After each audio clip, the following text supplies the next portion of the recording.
Do you ever sing? Like in the shower? Not well. Well, I didn't ask well. Do you ever just like Yeah, I hum? used to. I used to do it a lot more, as a matter of fact. What's been interrupting your sing-songiness? Reading critical theory Oh and man. shit all the time. Can't you just like read it in song? I could. Everything sucks. Everything is miserable. Tear down the system. Oh Burn down yeah, your own Master's Tool house. style, right? Master's Hmm. songs cannot rebuild the Master's libretto. Hello, this is Benjamin Boyce and James Lindsay for an afternoon of live streaming sensationing. We're waiting for Wokal Distance. James is eating some lambus bread from the high elves of Mindiliador. Yeah, I'm eating Tyrone from Spain.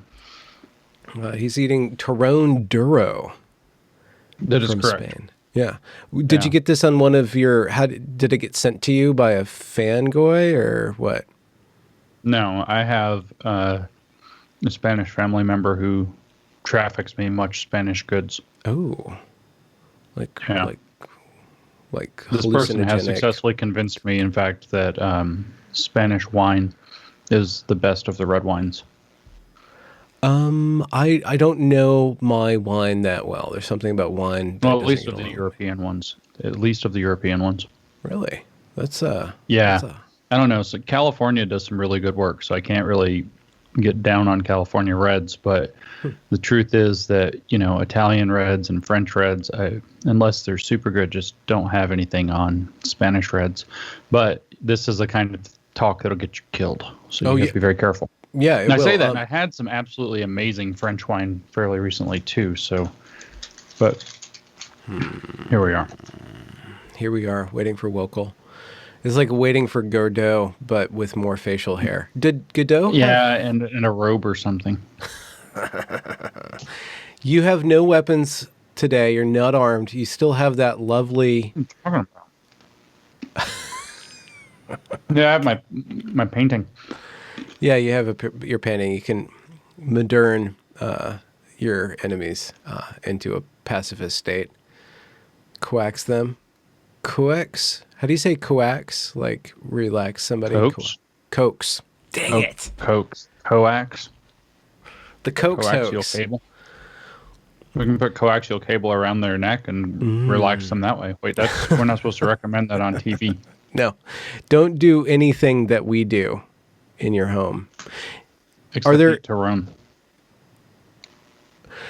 Do you gatekeep the gate? And by which I mean, is there a Lindsay gate happening currently? And do you gatekeep what gets called a Lindsay gate? I don't know. People are mad at me. I know a lot of people are mad at me. Yeah. Anything in particular this time around, James Lindsay? Well, I mean, there's nothing exploding in my direction right now, which is different. Okay. I think since last time we discussed it, 2 things or 3 things have exploded in my direction. Sounds flatulent. I don't remember what they are. I can't keep up with them anymore. Yeah. Well, then what have you been working on? Like what's maintaining your true concentration beyond the scuffles? I have been actually trying to organize and do more podcasts. I've been recording a lot of things. I have a list. I have a lot of things to say and to talk about and to try to get recorded. Then I have to go find images, and then I have to go find, I have to write copy to describe what I talked about. Yeah. Because I don't just live stream like you. I interview. I'm the man with 1,000 teachers. Well, I don't. Anyway, I can't interview people. I don't ask good questions. Well, I don't give good question. You're good at steamrolling and motorboating. That's kind of your... That's true. I don't know if that was some dirty joke or something, but I'm here for it. Do you ever try mead? I have tried mead. I made mead a few times, actually, and I've had mead of widely varying quality and acceptableness to the palate. The mead I made tasted far too much like honey still, and I did not actually like it. I found it very difficult to drink. But I had some quite good mead that was a lot lighter that a friend of mine made not that long ago. It was actually it was sparkling, so it was I don't know if it'd be closer to beer or closer to champagne or cider in description. Yeah. Or cider, yeah. But it was much lighter and much more. It did not have that kind of cloying, oh my God, I just got a mouthful of honey, I can never eat again. Yeah. Experience associated with it. With the mead I made, the first time I made it, it still just tasted, I mean, it was very alcoholic, but it still tasted largely like honey. Probably had too much honey in it. Is there like a special yeast that you put in there? You drink from jars too. I knew that I do drink from jars too. There we go. I get bothered by that. People bother Wokal, my man, it's here? April, you still got Christmas lights. Oh, where is he? Here's the bell of the ball. All right, Wokal, I need you to move your camera, I think, to the left just a bit because we have a narrow screen that we have to... Can you hear us?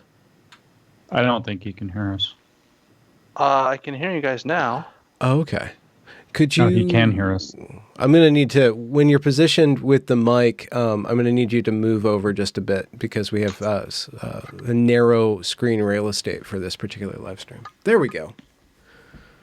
Excellent. And then you can open up the live stream, just mute it, and then you can see how you're positioned in YouTube. Oh. I have never live streamed before. Ooh. Yeah. It's like not live streaming. It's pretty much identical. Yeah. Well, except that I'm looking over here at people that are talking to me in the chat. Yeah. I'm glad I helped in New Hampshire. I probably do give good head. That's probably true. I'm just reading these things as they say over here. It's over here. I was talking about how I pour beer. There's a correct way. Sorry, Will.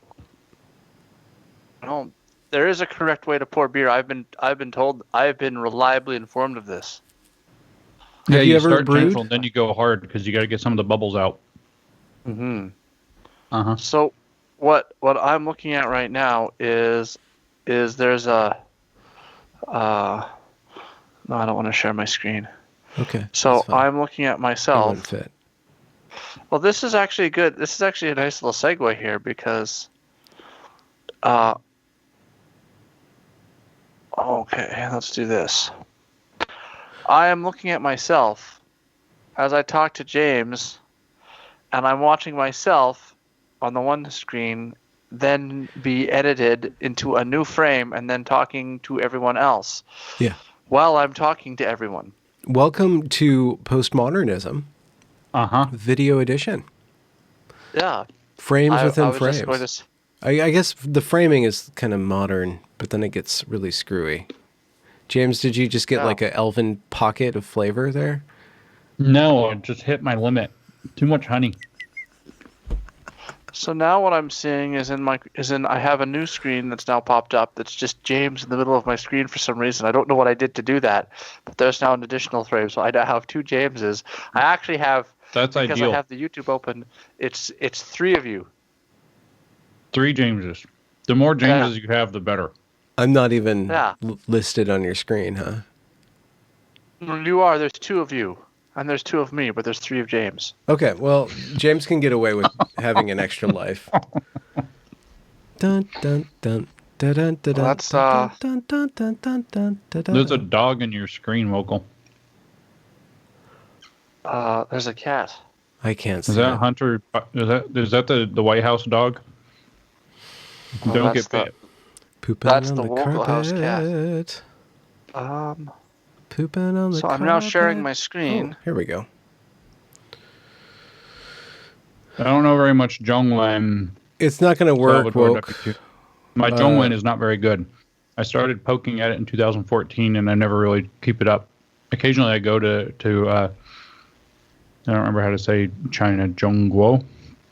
Occasionally go there, and then my skills go up, and then I don't go there for a year, and my skills go back down. Okay. All right, let's get into something heavy, Wokal. Let's give these people what they're asking for. Let's give these folks some water. Water from on high. Sam's gone. I got some water.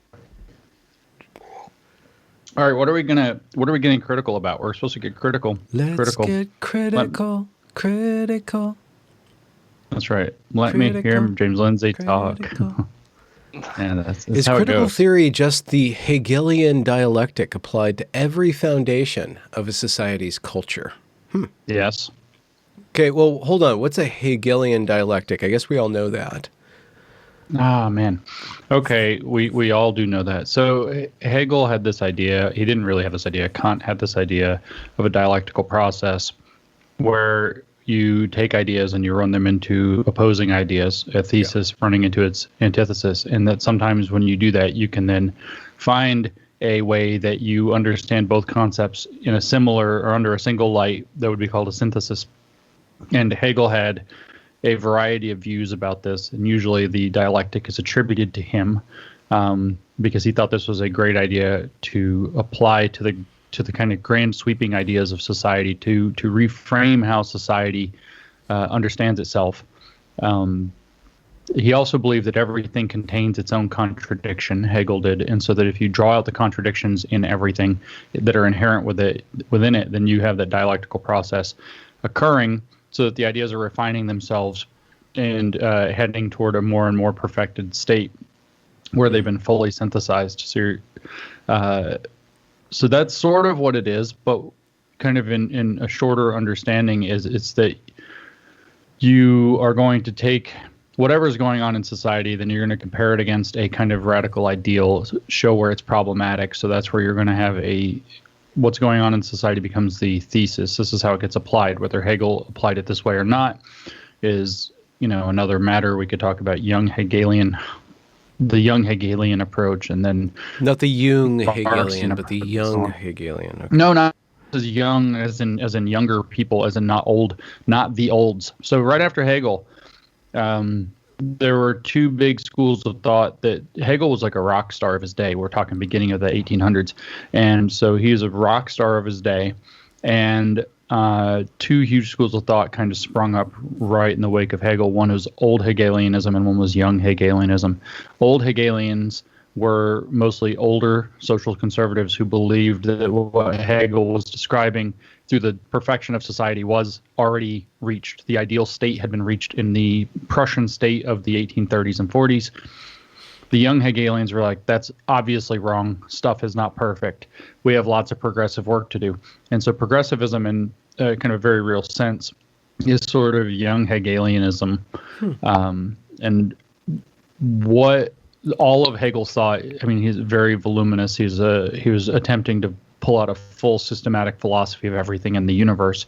And so it's a lot there. It's very difficult to say, oh, well, Hegel is this kind of very narrow thing, right? Because he had a lot of stuff. His thought, he wrote over decades. His thought evolved. His thought changed. But this kind of young Hegelian movement arose to apply the dialectic in a particular way, this process of colliding the contradictions of society against one another in order to produce social change. And that process was picked up by Marx. Marx was like, I know what to do with this. We're going to make it this thing about, economics. We're going to look at how the contradictions of capitalism.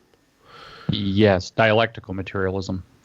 So we're now going to look at the contradictions in the material conditions of people's lives, that capitalism is supposed to be bringing, all ships are supposed to be rising, things are supposed to be getting better, we're supposed to have more leisure time. But look, none of these things are happening. So that's thesis, antithesis. And then we'll try to find a synthesis, which he believed would be the progression of history, kind of as Hegel had outlined it, but now in a materialist sense, from, at his point, late industrial capitalism into socialism and then on to communism, where you have a perfected environment with a stateless society. Well, that kind of was the idea, is that what we're going to do is we're going to look at the promises being made by the philosophies or the approaches of society. We're going to look at how those things in practice contradict themselves, and then we're going to try to create a different way of thinking about this. So for Marx, it would have been to agitate the working class to look at the contradictions of capitalism, to synthesize into a proletariat class that wanted to think about these things in a class-conscious way and create a new way of thinking about the world, and a new way of operating the world, which would be socialism when they finally took over. which would be, the Workers' Party's doing that. There's something in what you are saying that makes that phrase, that constant refrain about the work, doing the work, needing to do the work, and the work is never done, but we need to do it right now, which is it seems like that is where Hegelian progressivism is where that kind of comes from, that idea, or that injunction.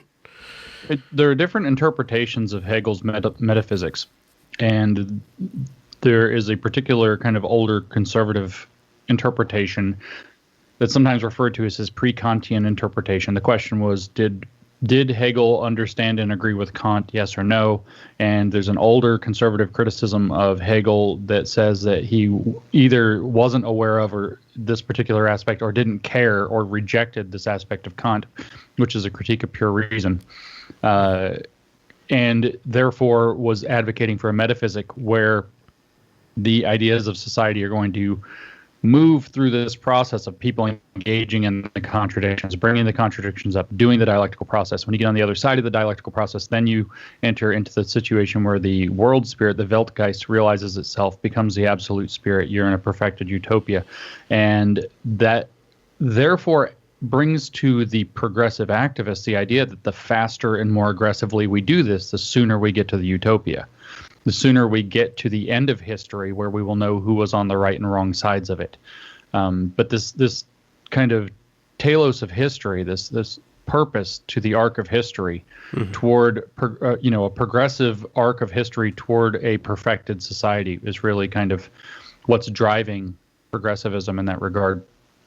And they think that doing the work is meaning dragging up the contradictions to move the dialectic along is the relevant thing that has to be done, and has to be done as quickly as possible, because we live in an oppressive hellhole until we achieve resolving or synthesizing all of the contradictions, or, if depending on who you look at, the postmodernists being kind of post-Marxian rather than neo-Marxian, did not want to turn the dialectic so much where they tried to seek a synthesis of everything. They wanted to, in fact, do what Adorno referred to. I know he's a neo-Marxist, not a postmodernist, but his book Negative Dialectics, which was 1966, so right around the same time as the postmodernists are emerging, is like a very postmodern book.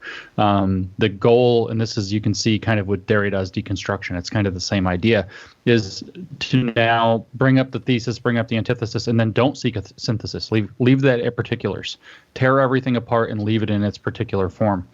And so you can kind of see that same kind of mentality there too. So the goal was either to find those perfect synthesis states, which is what the kind of neo-Marxists and the Marxists and other Hegelian type progressives would think, or to just tear things apart because it's a hopeless endeavor. And that's sort of the postmodern approach. And when you say, well, what in the world is woke if it's kind of the mixture of these two things? Well, it finds fruit in that contradiction for itself, but it's kind of doing some of both wherever it turns out to be most useful to itself at the time. And so it's got this kind of, I don't know how to describe it. I wanted to say evil, but it's not really fair to call this evil. There are evil things about it for sure, but it has this kind of dual nature. It gets to talk out of both sides of its mouth. It's almost duplicitous in a very strict sense, and that it gets to do the synthesis when it wants to, but then the second the synthesis isn't the right thing anymore, it gets to switch to this negative dialectic. So it uses both positive and negative dialectic according to which gives it the most advantage at the moment. And just to give you kind of a piece of evidence that this really is the logic, in the book Critical Race Theory and Introduction, which I quote all the time, there is actually a paragraph where it describes minority groups within minorities. So maybe that would be like an intersectionality, black women within black people. Or, we could get into more granular. We could look at Asian Americans and break that down into Chinese Americans, and then Chinese American women versus Korean Americans and Korean American ones. You can break down into these more and more granular identity categories. And then the paragraph ends with, and so the dialectic progresses. That's literally the end of the paragraph in Critical Race Theory and Introduction. So this is the mentality. This is the logic underneath how all this stuff's kind of rolling. Wokal, you want to jump in? I don't know where I want to take this exactly. I think that something that's important to remember is that in the formation of how all this stuff fits together, because people say, well, I mean, it looks like it's philosophically contradictory. There's a very real sense in which a lot of the activists are picking stuff up and then just taking what they find useful and worrying about whatever contradictions might be there later, right? We're gonna pick up, Marx, and we're gonna pick up Marcuse, and then we're gonna pick up Adorno, and then we're gonna also pick up Foucault. And you might say, well, wait, one's postmodern and he's attacking the critical theorists or deconstructing them. How do you do both? And their answer is, well, what we find useful in Foucault we're going to use, and what we find useful in Adorno and Marcuse we're also going to use. And so the mistake is to think that the religion of wokeness is formed via a genuine, straightforward philosophical process with a focus on the philosophy, rather than to say that the religion is formed by a particular form of political activism that's picking up its concepts as it goes. It's not that the philosophy picks up the politics, it's that the politics picks up the philosophy in a very real way. So when you throw out logical consistency, you can do that. Yeah, and this is one of the things that, so when you said, James, that that he says leave it at particulars, there's a video you can find of a professor at Yale named Paul Fry, who's a literature professor.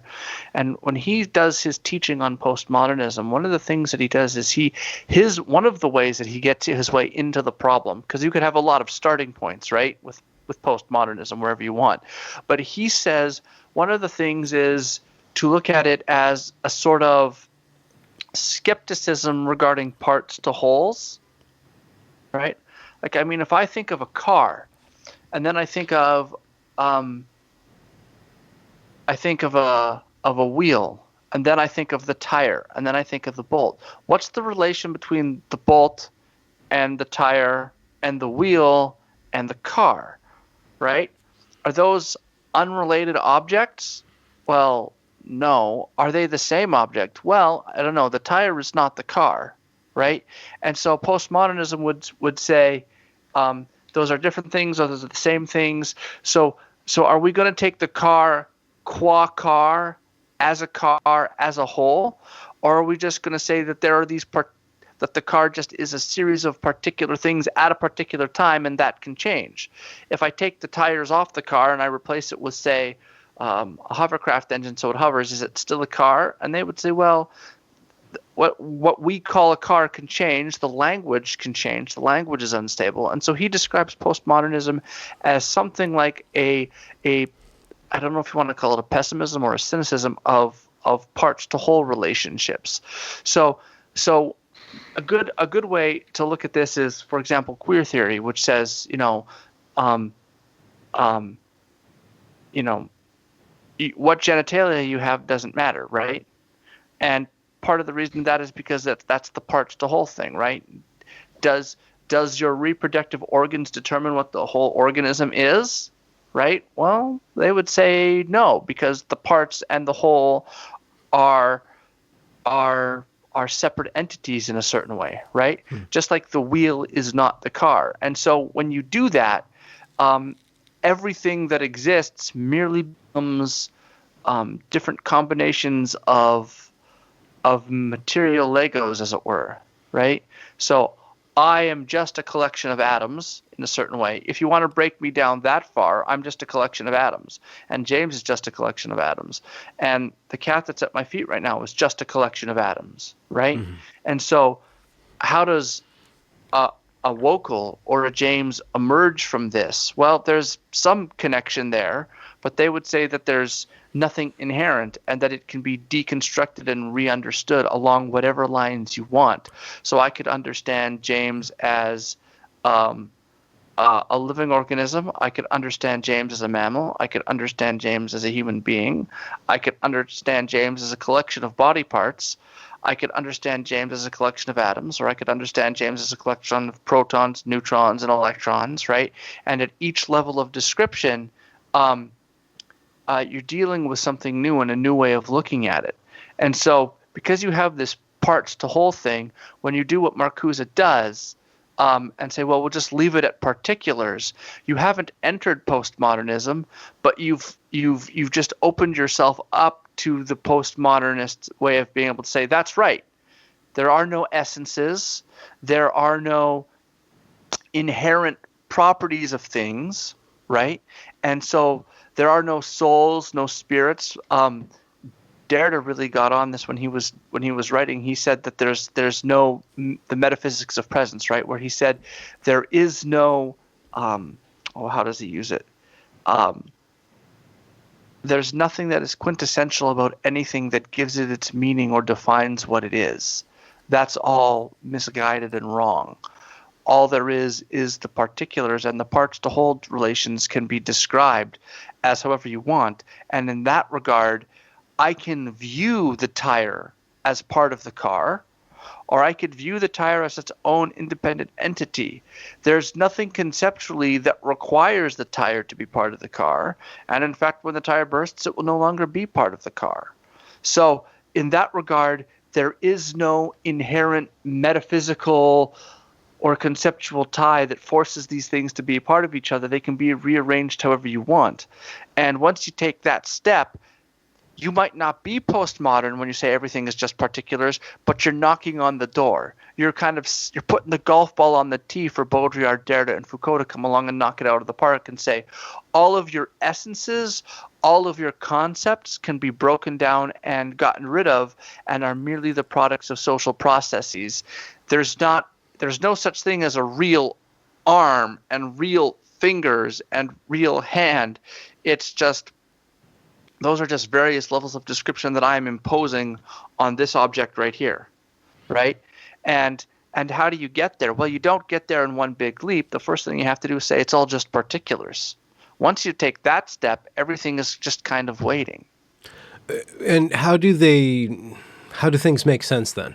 Identity, power, are there not like certain analyses that come in and then allow for all these constituents to be made into a whole or into a dialectic or into a synthesis that then can participate in some sort of historical or activist or political attempt or event?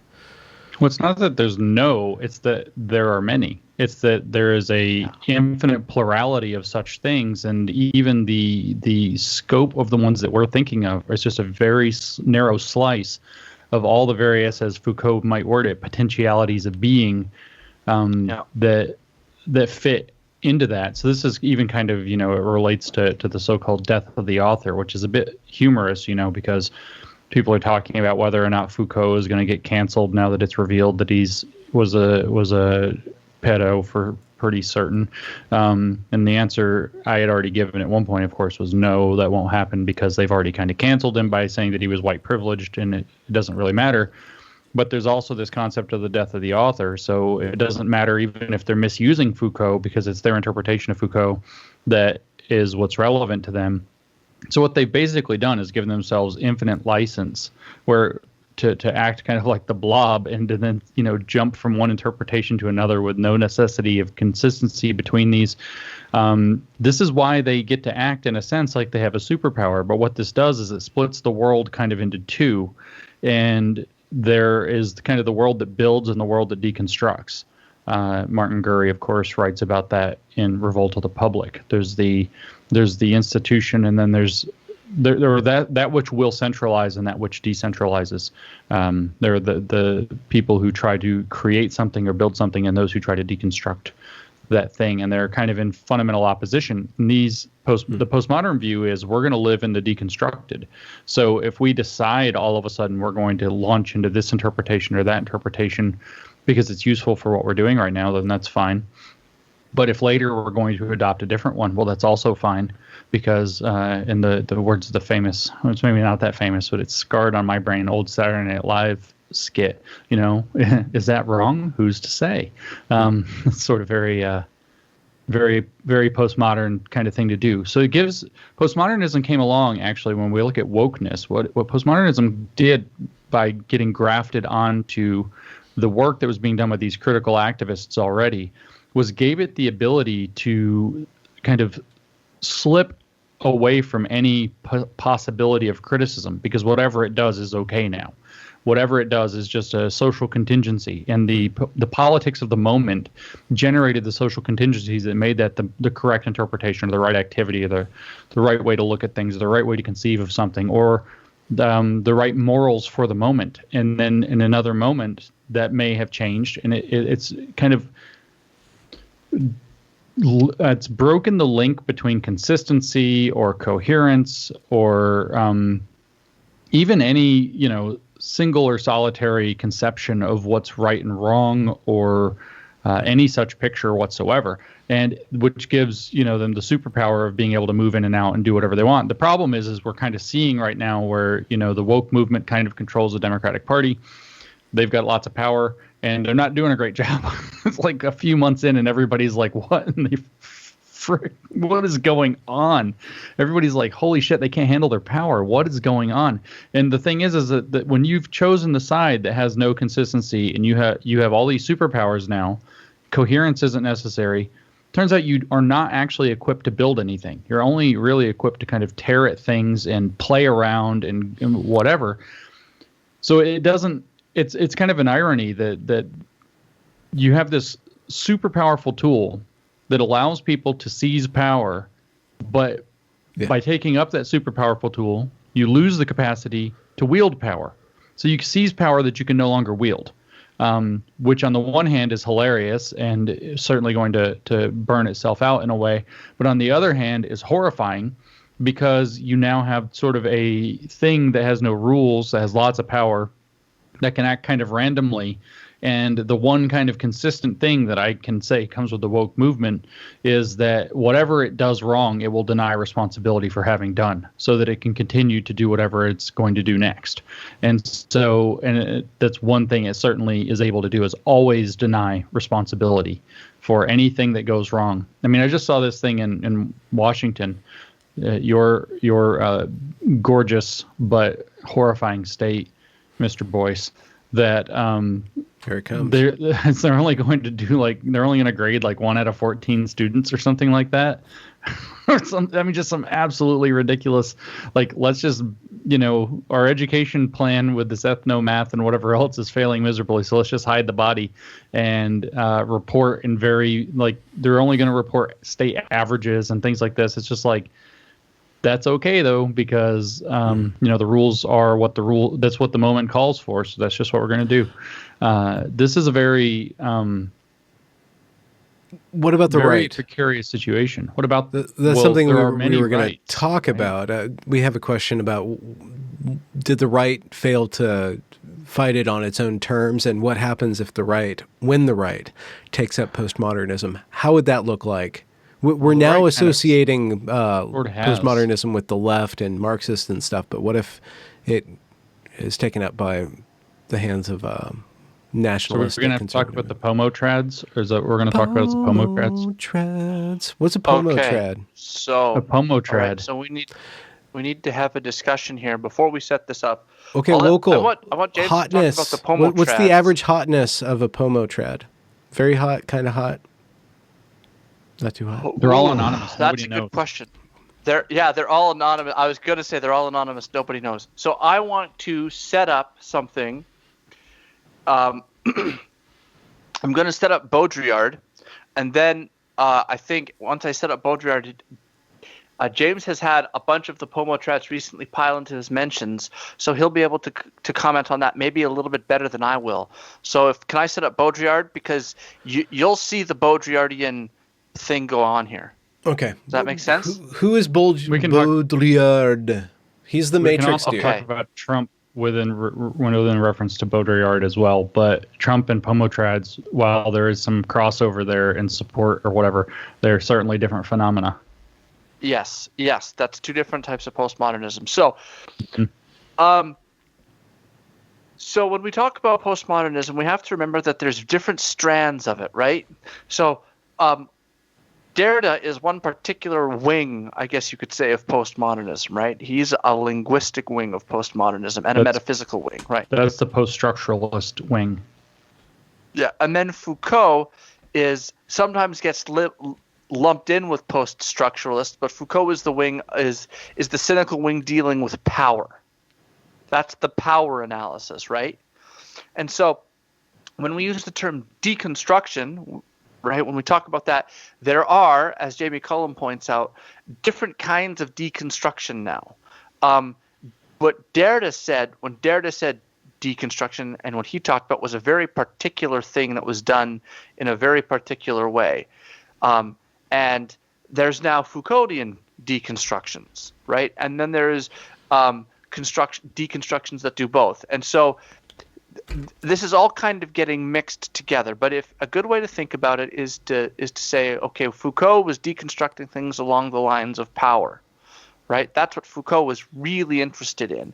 He was also interested in language, but it was what his work is famous for is for his discussions of power. Derrida was also interested in power and talked about it quite a lot, but he was focused, or at least his impact and what he was doing and where he got famous was in literary theory for his work on language. So what I want to bring up another postmodernist who kind of is lurking there, and that's Jean Baudrillard.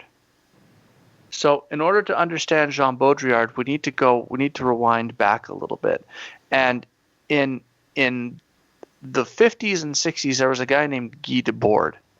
And Guy Debord was a Marxist and a member of what was called the Situationist International. And the Situationist International was a group of social revolutionaries, artists, social critics, and things of that nature who were Marxist or Marxish in their orientation and who were attempting, as near as I can tell, to bring about something like a social revolution. That was what they were after. So, Debord wrote a book called The Society of the Spectacle. And in that book, Debord argues that everything has become part of the spectacle. And what he means by the spectacle is that everything becomes about appearances. And what he says is capitalism has produced so much wealth that it's not just that we're accumulating stuff for the sake of accumulating stuff. What he says is we accumulate stuff and we value things based on what they are as images, right? So like a status symbol, like Nike's. Yes. Okay. Yes. So I buy things because of the image I want to project about myself, or the image I think other people will see in me, or the status that I am trying to project. That's what we're doing when we're dealing with Guy Debord. He says it's a spectacle, and everything. It's not just that it's advertising and mass media are beaming images into every home, although it is that. What he thinks is that all of life is now mediated by the appearances, right? By what things look like. The actual utility of the object is not the point. What the point is what the object represents and how it fits together with everything else, right? So, let me just pull my notes up here because I made some notes about this. Debord, when he's clearly a Marxist, and he's okay. So he's saying the stuff about images and where value lies, no longer in the utility of things, no longer in the function, but in the status and the symbol and what it makes you look like and how it looks. But he's putting that within a Marxist frame or an anti-capitalist frame? Yeah, so he's a Marxist. He's basically taking the Marxist critique and he's just pushing it further, because what he's saying is where Marx was talking about different kinds of value, right? Mm-hmm. Exchange value and utility value, I guess you could call it, right? Debord is talking about the things that are valued for the image that they project, right?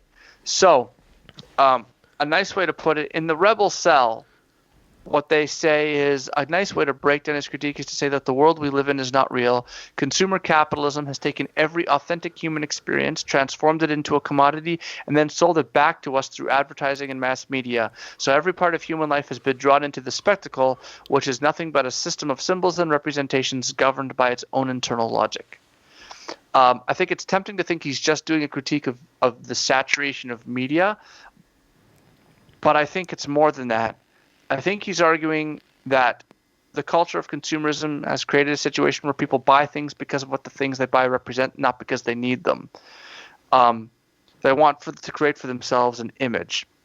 So he says, Debord says, considered in its own terms, the spectacle is an affirmation of appearances and an identification of all human and social life with appearances. So he thinks our entire social life is sort of being mediated through appearances, what we want to appear like to each other. Mm-hmm. And he thinks that this is all an illusion. All of these appearances of happy people appearing to go about their life and happy people appearing to need the latest dishwasher and the latest appliance is all just appearances, and you need to pierce that veil through cognitive dissonance, right? And he's got if I can find it. He's got this beautiful phrase that he thinks to describe it. He says, disturbances with the lowliest and most ephemeral of oranges have eventually disrupted the order of the world, right? So this is the origin of culture jamming. If you guys remember, like Adbusters magazine, right? Yeah, doing street graffiti to wake people up, right? It's a very like 80s and 90s sort of lefty culture jamming, anti-consumerist, anti-capitalist, Naomi Klein, no logo way of thinking. Okay? Baudrillard's going to take that idea, and man, is he going to run with that. So Baudrillard is going to say, you are swimming in a sea of signs and symbols and information. Now, keep in mind, this is back in I think in 1968. He starts writing, he writes The System of Objects, and his big work on postmodernism, there's a few, but his most famous one, Simulacra and Simulation, I believe is 1981 or 1980. So he's writing back then. This is before Twitter, before Instagram, and at that time he thinks, this is before the cell phone, this is when car phones are still a thing, and he says, look, you're swimming in a sea of symbols and information and signs. You are saturated with symbols and signs and ideas and information. You're floating in it, and you cannot escape that. It's just everywhere, always, all the time. Further, you've got technology which can just pump stuff out at massively fast rates, right? And we can just develop new things and new things and new things and new things and new things. And we have rapidly going complexity.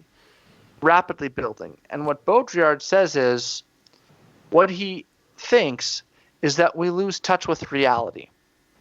Now, some people think, what do you mean we lose touch with reality? We have all this information telling us about the world. We have all this wonderful science telling us about the world. So, and here's briefly, he believes in reality. Oh, he thinks reality exists. He just thinks so here's his view. Some people don't. That's why I want you to specify. Okay, so he believes that reality exists. And so he starts off with a Borges fable. And what he says is, they've created a map. And they keep making the map larger and more accurate and more detailed till eventually the map is so big and detailed, and the model of reality that they've built is so big and detailed that it touches the world at every point. It's like if I build a life-size model of New York City, right? If I build a life-size model of New York City, I just really have a replica of New York City. And what he says is the replica replaces the actual reality in what people think of. He thinks you are living so much in a series of signs and symbols and representation that the only thing that tracks in your thinking is the signs and symbols and representation. So we have to look at this a little bit, because it's going to sound a little silly, but we have to have – because the way I'm going to do this is we're going to have a little bit of fun with this, because you're going to see the kind of playful deconstructionism of the early postmodernists here. So imagine that we have some wild strawberries growing in an ancient city, say in Rome or something, and me and James, being ancient Romans, are walking around in our togas, and we find the ancient strawberries, and we pick the strawberries, and there are some that are bigger than the others, and there are some that are smaller than the others, but they're all ripe, and some of them are a little more juicy, but me and James are eating the strawberries. Those strawberries are real. Me and James just look at the strawberries, we just see the strawberries, we have knowledge of the strawberries from walking around, then we're eating strawberries. We're going to fast forward now to about 1960. And now we have a strawberry factory, which just grows strawberries all the time. And it selectively breeds the strawberries so that we only get the biggest, juiciest, reddest, loveliest strawberries. And then we pick them, and then only the biggest, reddest, juiciest strawberries imaginable get sent out.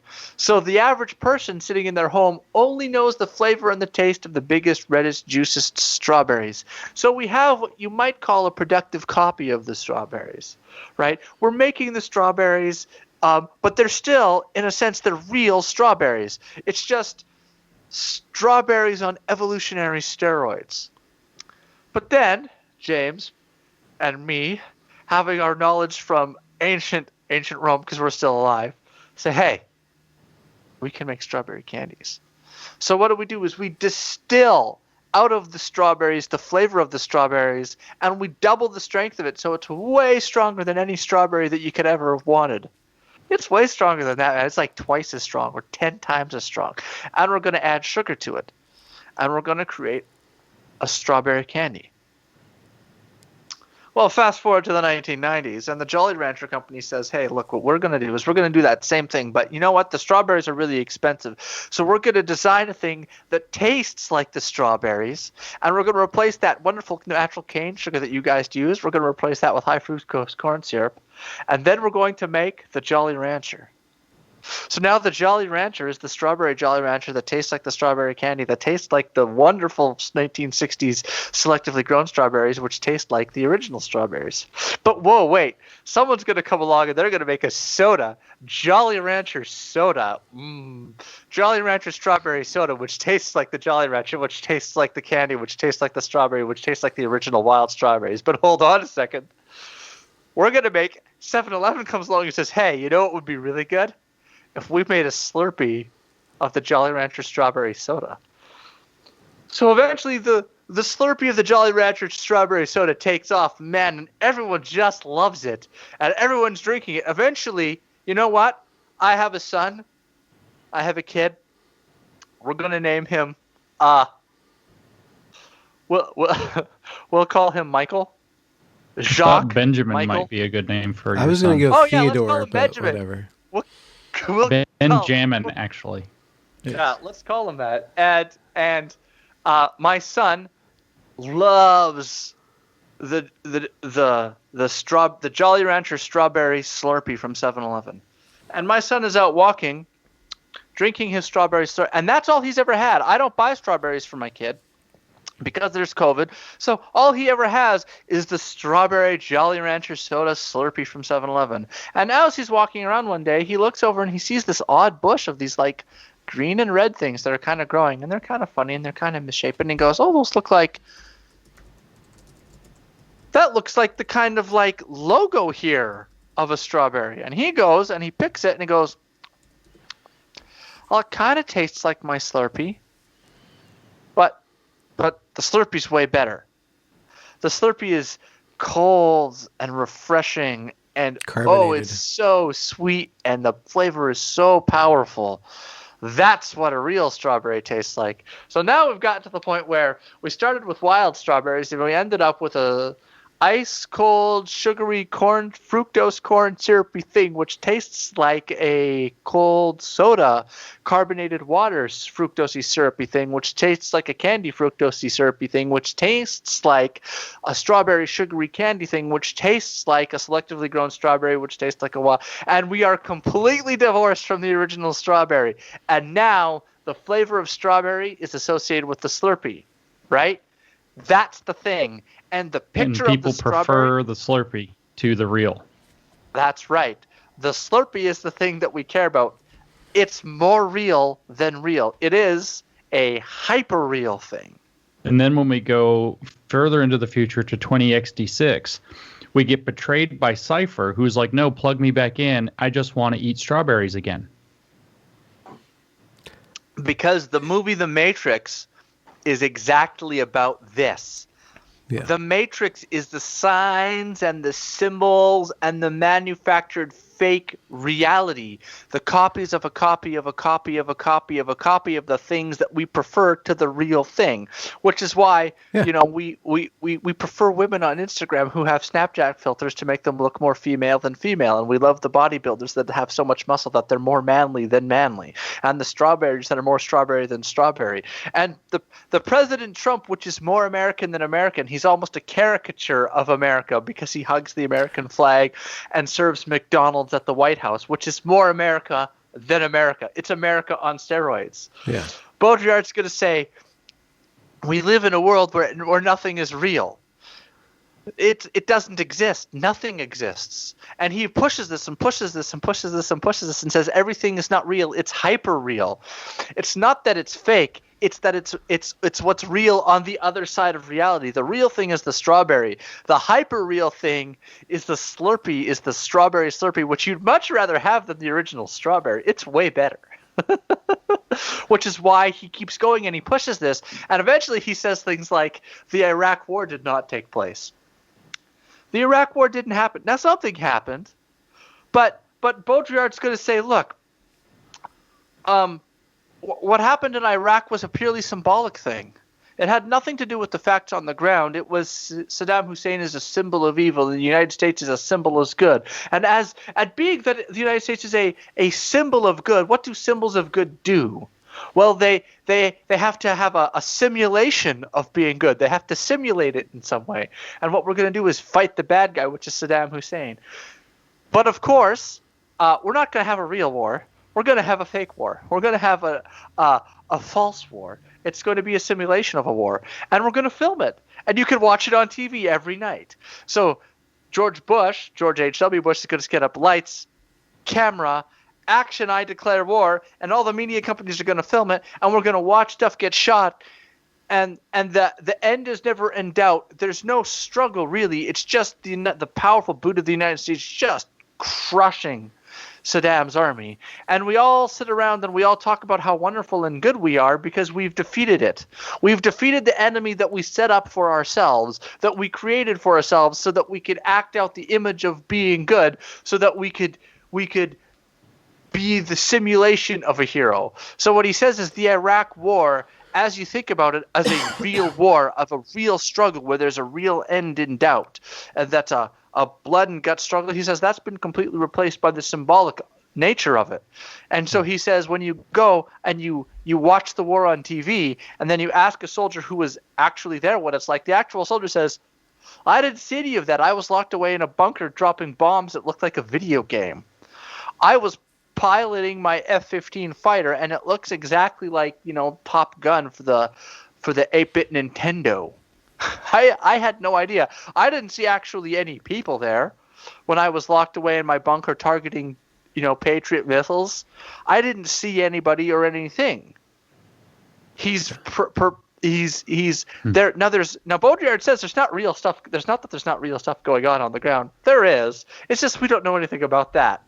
The war for us is the simulation, which is on CNN. CNN. Yeah. So the Iraq War didn't happen in the very same way that we could keep going with this. We could talk about how the Trump presidency didn't happen either. The Trump presidency was a simulation of a president. We have a guy who's a reality TV show who's getting up, going back and forth and going to various different things, talking about the various different things he's going to do. All the work's actually being done by Mitch McConnell. Trump's just signing things. And then what does Trump do? He implements typical Republican policy. He doesn't take apart anything. He doesn't deconstruct the administrative state. He doesn't fire anybody. I mean, there's a few high-level replacements. So the Trump presidency, in a sense, didn't happen. It was a spectacle of a thing that happened. What happened was Trump going on CNN and CNN pretending to fact-check Trump. So Trump would go on CNN and pretend that he was fooling them. And then CNN was pretending to catch him, and we were all pretending to watch, pretending to care, pretending that things were really going on. Meanwhile, back in Washington, what's actually going on is what? Mitch McConnell's just passing bills, and the typical same old Republican stuff that's always been going on is continuing to go on, right? So now we're getting to where MAGA is postmodernism. The key word here is kayfabe. Right. I'm gunning for the trad like wise, but what's a kayfabe? Pro wrestling. Kayfabe is the style of pro wrestling. This is why, Trump was, he's in the WWF Hall of Fame, or maybe it's WWE now. I don't know if they changed the name of the Hall of Fame, but it's a performance in which the performers know it's fake. Most of the audience knows it's fake, but some of the audience doesn't know it's fake. But everybody just goes along with it and pretends that it's real for the sake of the theatrics.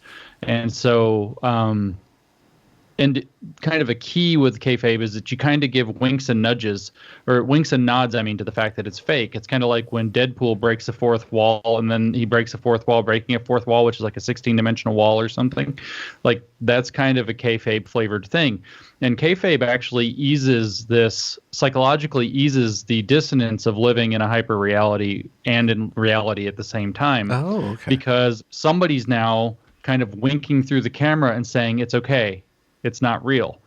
We're all playing along. You play too, and now we're going to have some fun with it. And so, you've got, you go back and watch some of the old WWF. I think about this particular scene, which I've watched on YouTube a bunch of times in the past year, with the Randy Macho Man Savage. Huge dude, a bit strange, big beard, the glasses over the top. He's wearing purple. He's got this little tiny thing. He's doing like a magic trick, and he's all quirky and weird and twitchy.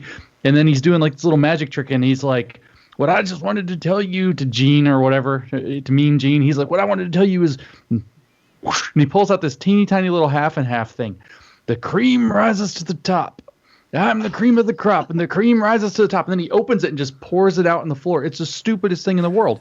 And you know that he knows that the majority of the people watching this, and he's like acting like he's just shaking, like coked out, right? And he's doing this, and he knows the audience is playing along, and we're all just having fun.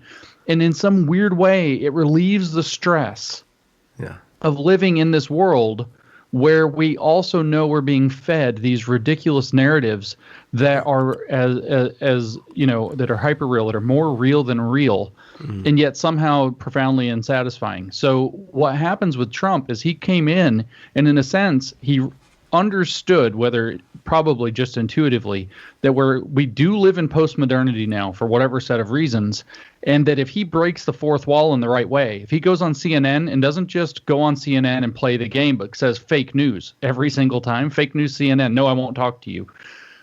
He's breaking the fourth wall while also engaging in a particular kind of performance. The thing is looking back at Trump, I don't think a lot of it was a particular kind of performance. I think he was actually calling them out. And so then nobody's quite sure what of it is real and what of it is not real. And this actually led people to break a lot of that cognitive dissonance that, the whole very, what is Eric Weinstein calls it, the gated institutional narrative or whatever, Curtis Yarvin, Mencius Moblug, we're not supposed to call him by his real name, calls it the cathedral. And that's where we're going to touch with it. Curtis Yarvin becomes the link to the Pomo-trad, which is another branch Here we are. Postmodern. And that's where we started with this, digression. And that's another branch of this very postmodern conservatism. And in fact, I think it's in Curtis Yarvin calls his description, he describes himself as being openly illiberal. He believes that liberalism has failed. Sometimes you'll hear these people call themselves post-liberal, that liberalism has failed. We're going to move on. And he refers to this as a dark enlightenment. I've only read a small portion of his extraordinarily prolific work. He's a very, very smart person. I know him in person. I've spoken with him in person. And, I don't want to discredit his thought. I think his analysis is really great. I just don't agree with post-liberalism. I just don't agree with illiberal. I don't agree with illiberal solutions to the circumstances that we're in. I think we need a course correction back to liberalism, which may need to adjust in certain ways. But his thesis is actually that liberalism has never existed. Freedom, in fact, is a social construct. And I don't know if he holds this idea, so I don't want to ascribe it to him, but people in his orbit hold the idea that freedom and liberty are social constructs, and that ultimately all there is power. So you have this very kind of overtly postmodern idea. So they call this a dark enlightenment, but I think it's a dark awakening, or a dark awakening, because it's very Baudrillardian postmodernism. It's very desert of the real, which is one of the terms that Baudrillard used for what's the experience of the hyperreal, is that there's a desert of the real. It's like you're in the desert searching for water, but what you're actually searching for in this case is authenticity. And there's this, I called it pomotrad because there's this idea within it that reality isn't really accessible. Everything is signs and images. Everything is, in a sense, hyperreal. And so rather than leaning into a deconstruction, rather than leaning into queer theory or queering, they're saying, no, let's lean the other way into traditionalism, but we're going to performatively engage in traditionalism.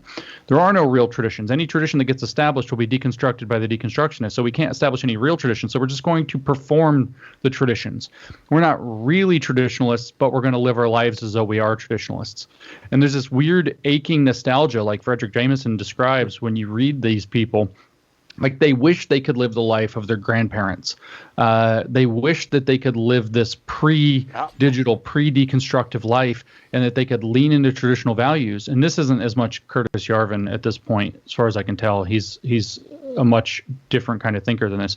But it's in that sense, you literally are creating hyper-real traditionalism. This is Baudrillardian, postmodern, fake traditionalism. So I've called them pomotrad.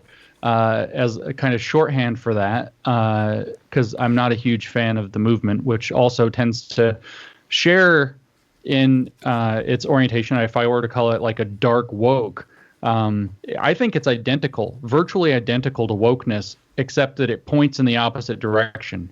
It points toward conservative, traditional-ish values, but in the hyper-real form, versus a kind of freewheeling, anything goes, just tear apart the traditional, whatever the traditional is. So it's like, let's kayfabe the traditions rather than let's deconstruct the traditions or parody them. And so I think they're the same thing. And I put this on Twitter the other day. I said, both the neo-reactionaries, or what they're usually actually refer to themselves as, and the woke say the same thing. Liberalism has failed.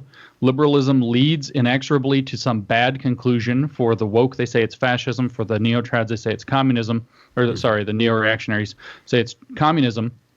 Liberalism has failed. The natural conclusion point of liberalism is a bad thing, fascism or communism, or in our present circumstance, both mixed together. And therefore, what we need to do is tear liberalism up by its roots, get back to basics. Let's create a new movement where we have all the power and it'll sort it all out. And so it's like, it's literally the same damn thing. Okay. And I find it difficult to be kind of enthused about that, in that it's just, it's like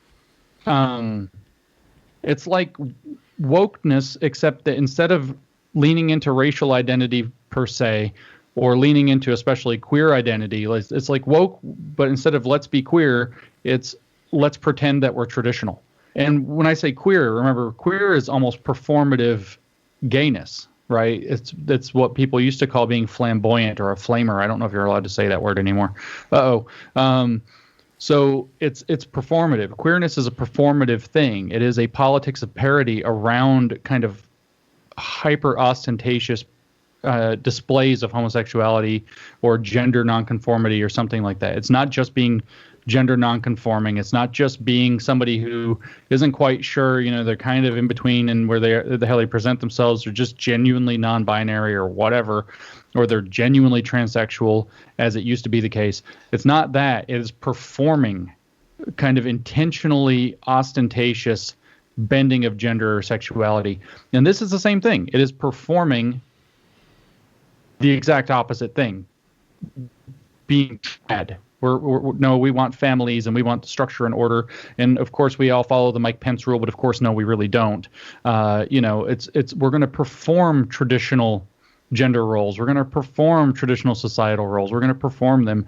And there's still that aching desert of the real at the heart of it. And then again, the kind of more Foucauldian side is, well, your freedom, the idea that freedom is some birthright of all humans. There's like this natural law and natural rights. No. That's all a social construct. All that there really is power, and those who know how to wield it, and those who know how to grasp it. And whoever has that gets to dictate what the limits and the ideas of freedom are. And so you are not against people deciding that they want to be monogamous and live a traditional life, and I don't care what people do. Revert back to a division of labor for most people. Yeah. If it works for you, do it. You're not talking about that. I actually am relatively opposed to a lack of authenticity, though. Okay. I get annoyed personally. You're welcome to do what you want. If you want to be a hipster of some sort or another and kind of go through pretentious motions in life, I guess that's good for you. But if I were advising somebody, as a life philosophy, I would advise against that. I would advise people prove Baudrillard wrong by actually just going and getting in contact with the real, by getting to know themselves for who they really are without all these, you don't have to live in, as Marcuse described a similar thing, you don't have to live in all these heteronymous interests. You can actually live within, you can actually interview yourself in a meaningful way. You can actually go out in the world and interact in a meaningful way. You can turn off the screens if that's the simplest thing. You can turn off the news.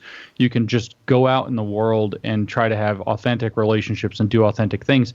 And I think that finding authenticity is more valuable. But if people want to be performative and they think that that's going to lead them there, that's fine too. Mm-hmm. I don't particularly care what people do. And if people are genuinely traditional, good for them if it works. I have no problem with that either. There's something that you're noticing that's anti-liberalism that's based on. It's openly anti-liberal. Okay. They in fact say that liberalism has failed. They call themselves post-liberals. They describe themselves as illiberal. They look up, and I'm not exaggerating, and I don't want to stick this on any particular person, but having thousands of them having showed up, or maybe all 1,000 of them or whatever, show up in my mentions in Twitter recently. Yeah. They're fans of low-key dictators like Franco of Spain and like Pinochet of Chile. Most of them are not big fans of Hitler, although what you have to worry about in situations like this, if a movement like this is gaining a lot of strength, is Nassim Taleb's rule of the most intolerant still plays. So if you end up with some seriously intolerant people who want to run through a course that already accepts illiberalism as the right answer, you are running a very serious risk. The point of liberalism is decentralization of power to try to minimize the possibility that a tyrant can rise through the ranks. And tyrants are very good at finding ways to rise through the ranks of illiberal systems. But it's again, the mirroring between their language is just so stark. I'll give you a little bit more. It could be the woke and the neo-reactionary saying at the same time, jinx owe me a Coke. They're going to like pinky swear. It's like that, woke and racist video that Ryan Long did that was hilarious and everybody memes all the time. But everything is artificial and terrible. This is a very Baudrillardian. I wrote this earlier, so I would remember it. There is no meaningful way to live except in simulation and through detached irony. And the woke will say that detached irony and simulation has to be designed to deconstruct the traditional, and the neo-reactionaries would say that it has to simulate the traditional in performative form. Because that gives people a sense of stability.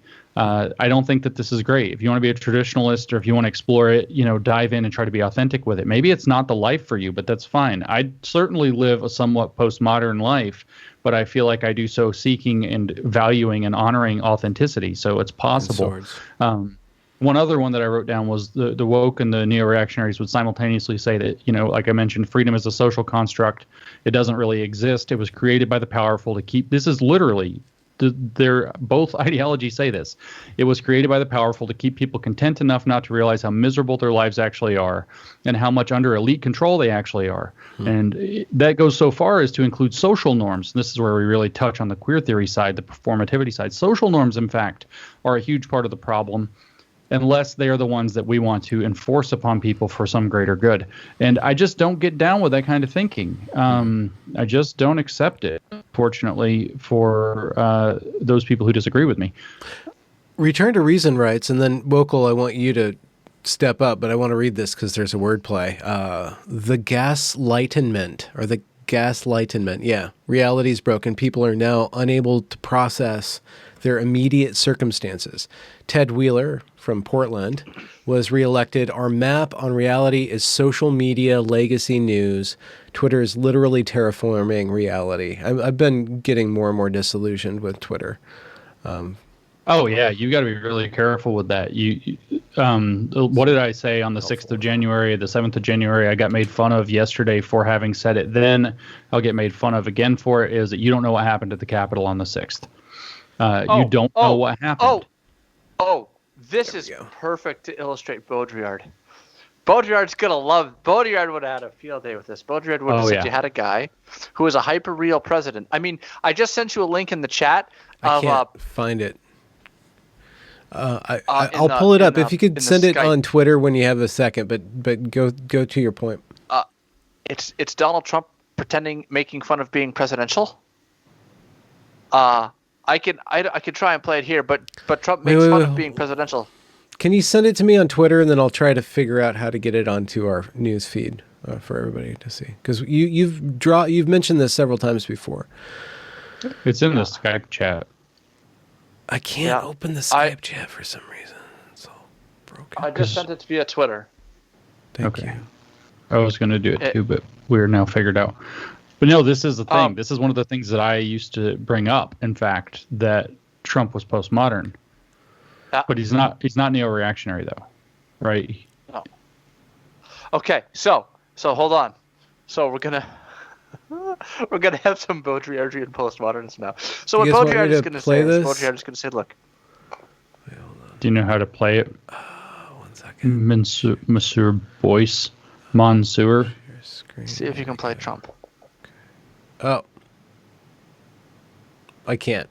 There's something broken with the. I can't do it. Even in the future, nothing works. Yeah.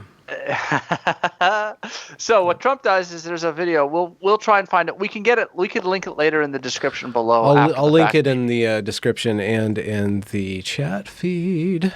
Yeah, in the chat. Right. And so Trump gets up and he says, "I could be presidential. I could get up and I could say, 'Hello, my fellow Americans.' But you'd be bored with it. You'd be bored." That's Trump clowning presidentialism, right? He's being more president. You don't want a president. You want somebody who's more than a president. You want a guy who's going here, there, everywhere, who's on TV all the time, who's consistently giving you his opinion, who's weighing in on absolutely everything, who's on Twitter every morning, setting the narrative and deciding what's what. You're more the president than the president. You're not only are you the president, but you're in charge of the social conversation. You are controlling the discourse. So you have a man who lost an election, but still thinks he's president, says Baudrillard. And Baudrillard's going to say, look, this guy who's not president is telling a bunch of people who aren't going to start an insurrection to go to a capital where they can pretend to have an insurrection. Then they're going to go in and not take anything over. They're going to lose. They're going to leave, right? He says, so you have a fake president leading a fake rebellion to a fake coup where everyone's pretending like they're going to take over, and then when they get in, they're going to stay between the velvet ropes, and then they're going to leave. And what Baudrillard's going to say is that the people who died and the violence that occurred that day was perpetrated by a bunch of people who didn't realize that everything was fake. Those are the people who don't know that wrestling isn't real. Yeah, those are the people who got really mad back in the day when, I forget which two wrestlers, but they were enemies on the ring, ended up getting pulled over for drunk driving or speeding or something like this. And the scandal wasn't that these guys had been pulled over for drunk driving. It was that they were hanging out together because they're supposed to be enemies in the ring. That's right. So all the people that are showing up there are Trump is pretending that he won the election. The people are pretending to believe him, and then they're pretending to hold an insurrection because the populist movement is also pretend. This is actually the copy of a populist movement. See, the original populist movements back in the 1920s, which might have led to various insurrections in various states and the attempting to create new parties, were replaced by a fake populism of Ross Perot, who said, everything is just that simple and had pie charts and was running an independent candidacy as a billionaire So what he did is he stepped in as a businessman and saw the need for populism and sought to supply that need in a capitalist way, being Ross Perot and funding his own campaign as a billionaire. So you had fake populism, and Trump is the copy of the fake populism. So you have a hyper-real president doing hyper-real populism at a hyper-real protest, and then they're going to march down with their hyper-real protest and go hold a hyper-real coup of the absurd where they go in, get into the seat of power, take a knee, and then a man with dressed as a shaman with big horns on his head is going to stand in the seat of power and say, "Hey, dude, what's going on, man?" This is all theater. Okay. And hold on a second, but we're going to analyze something because people are going to say, well, what do you mean 4 people died? Well, Baudrillard is going to say, yeah, something happened there on the ground, and that was that some of the people didn't know it wasn't real. And so, I mean, the woman who was shot, and I don't want to say anything poor about her because her life is precious, but you kind of have to wonder what's going on when there's a guy there with a gun saying, "Don't come in." And this woman was, I believe she was in the Air Force. She's not unaware of how weapons work. He's pointing a gun at her telling, "Stop or I'll shoot," and she continues to climb through. It's like she didn't think anything could happen to her, or she didn't know, or didn't think anyone would really do something. And Baudrillard is going to say that these people who think they can just do anything and that there's no consequences, that everything just keeps going, are living life as though it were a video game. They're treating this simulation as it's awareness of a simulation, or they think everything's just a simulation. So everything that's going on at the Capitol that day, it's not that it wasn't dangerous, and it's not that there wasn't a riot, and it's not that there wasn't violence. He doesn't think that. What he thinks is that all the thing that people were self-describing themselves as doing that day wasn't real. Trump wasn't really president. The vote wasn't really in doubt. The populist revolt wasn't really a populist revolt. It was people LARPing as a populist revolt. The protest wasn't really a protest. It was LARPing as a protest. And the coup wasn't really a coup. It was LARPing as a coup. That's why nobody showed up with a plan, because there are no plans, because the coup is not real. The coup is fake. Everything about it is fake. The whole thing is an enormous self-referential spectacle. It's like standing in a house of mirrors and seeing a reflection that's been bounced off 40 different mirrors, and then it's looking back at you, right? This is what he thinks. He thinks it's all fake, right? Now, and of course, we could keep going with this. We could say, well, the Biden inauguration. Yeah, that's why. Either. Yeah, that's what I want to ask, because it seems like that way of playing has stained everything, and that the Biden administration is operating in the shadow of the hyperreal, but they have a glaze of sincerity and compassion, and they're using like these overtures of caring and loving, and it's got a different flavor, which makes it even more cringe in a way. Yeah, they've got their own... They've made their own like Slurpee out of it, if you will, to follow the earlier metaphor. And as a matter of fact, the part that Wokal didn't go into is the aspect of like CNN and the way that the news media then handled this event from the very get-go, right? So their narrative just took over everything, and that's where I was saying you don't know what's happening. This happened on social media, but it started to happen from major outlets. Later, we find out that CNN was actually paying the guy that's like going in there agitating and pushing things and making things go forward. He ends up paying this guy a lot of money to go collect footage of this. And so why were they doing that? So that they could then publish selective footage to push a different narrative about what was going on, a completely different pseudo-reality of what was going on. And so the what we're actually kind of in a sense seeing almost as a bifurcation or a fracturing of that hyperreal, which makes things quite contentious. There's to keep going. You could take that and say, well, that didn't happen. Well, what about the inauguration? Well, the inauguration didn't happen real. I'm not saying Biden's not president. He clearly is. He was absolutely inaugurated. It's not that Biden being inaugurated didn't happen. It's that the inauguration didn't happen. See, the inauguration was not Biden becoming president in the formal legal sense. The inauguration is the pilot episode of season 1 of the Biden administration.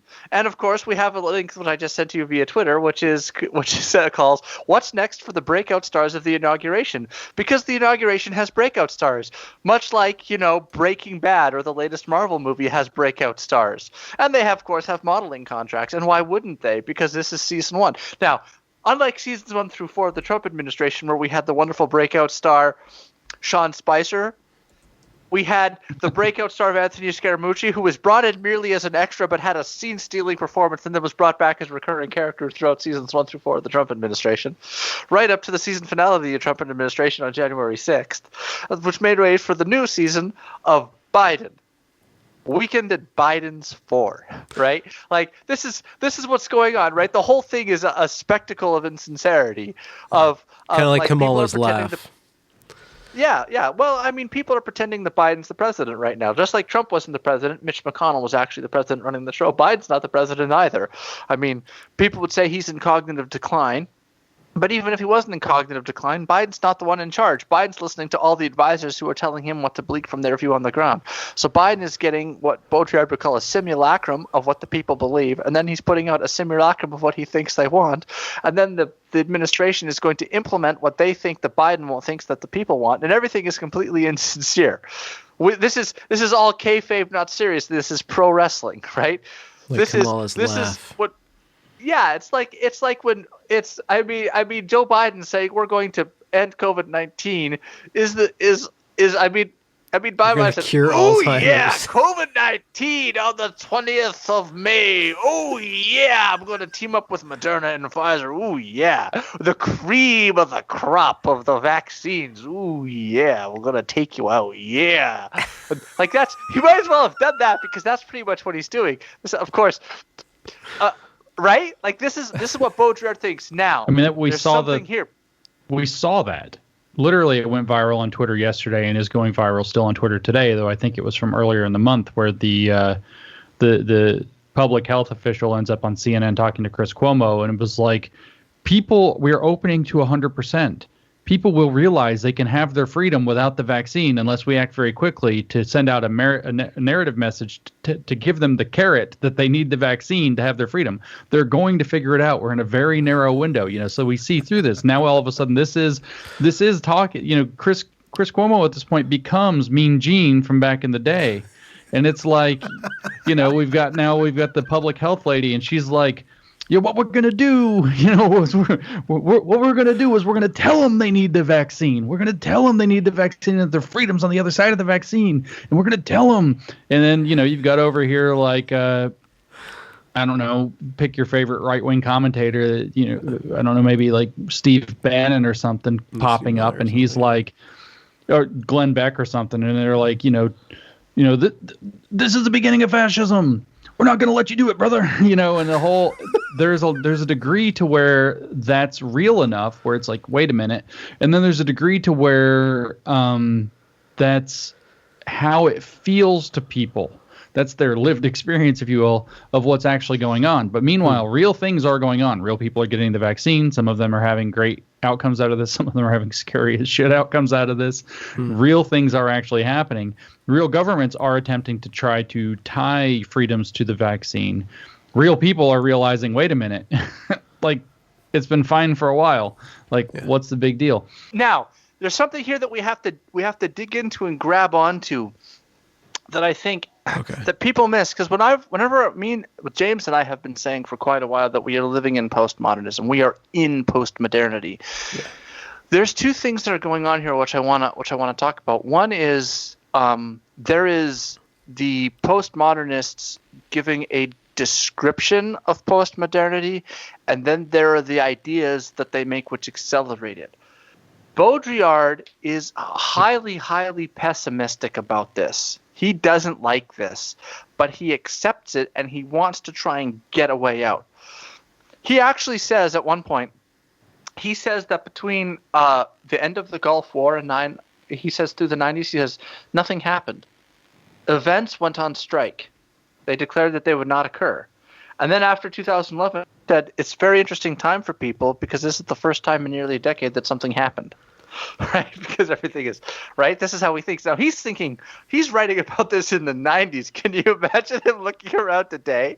Right, like, so what he would say, right. So Baudrillard is describing what he sees as postmodernity, and what he thinks is that what is real and authentic is just clinging on as vestiges. Right, in the same way that what's left of me and James eating our strawberries in ancient Rome, what's left is just the simulacrum of a strawberry in the form of the flavor of the simulacrum of the flavor of the strawberry in its hyperreal form in the Slurpee, and the image of this, the simulacrum image of the strawberry, where it's more red than red can possibly be in a strawberry, and it's perfectly colored, and it's on the label that labels it as a strawberry Slurpee, right?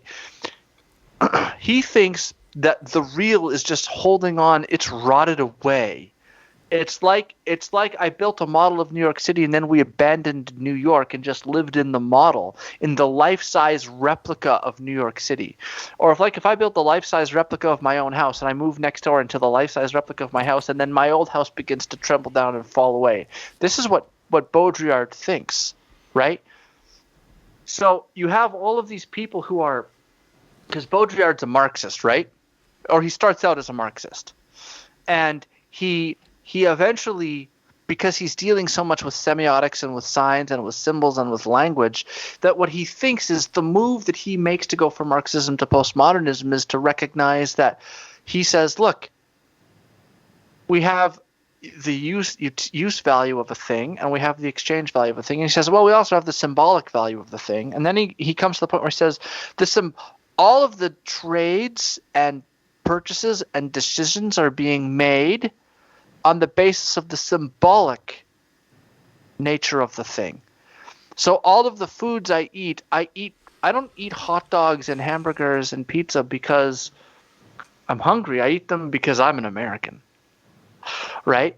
That's the level of decision making. So it's all being made, Baudrillard thinks, and that's where he kind of leaves Marxism behind. He drops it and he says, this is no good anymore.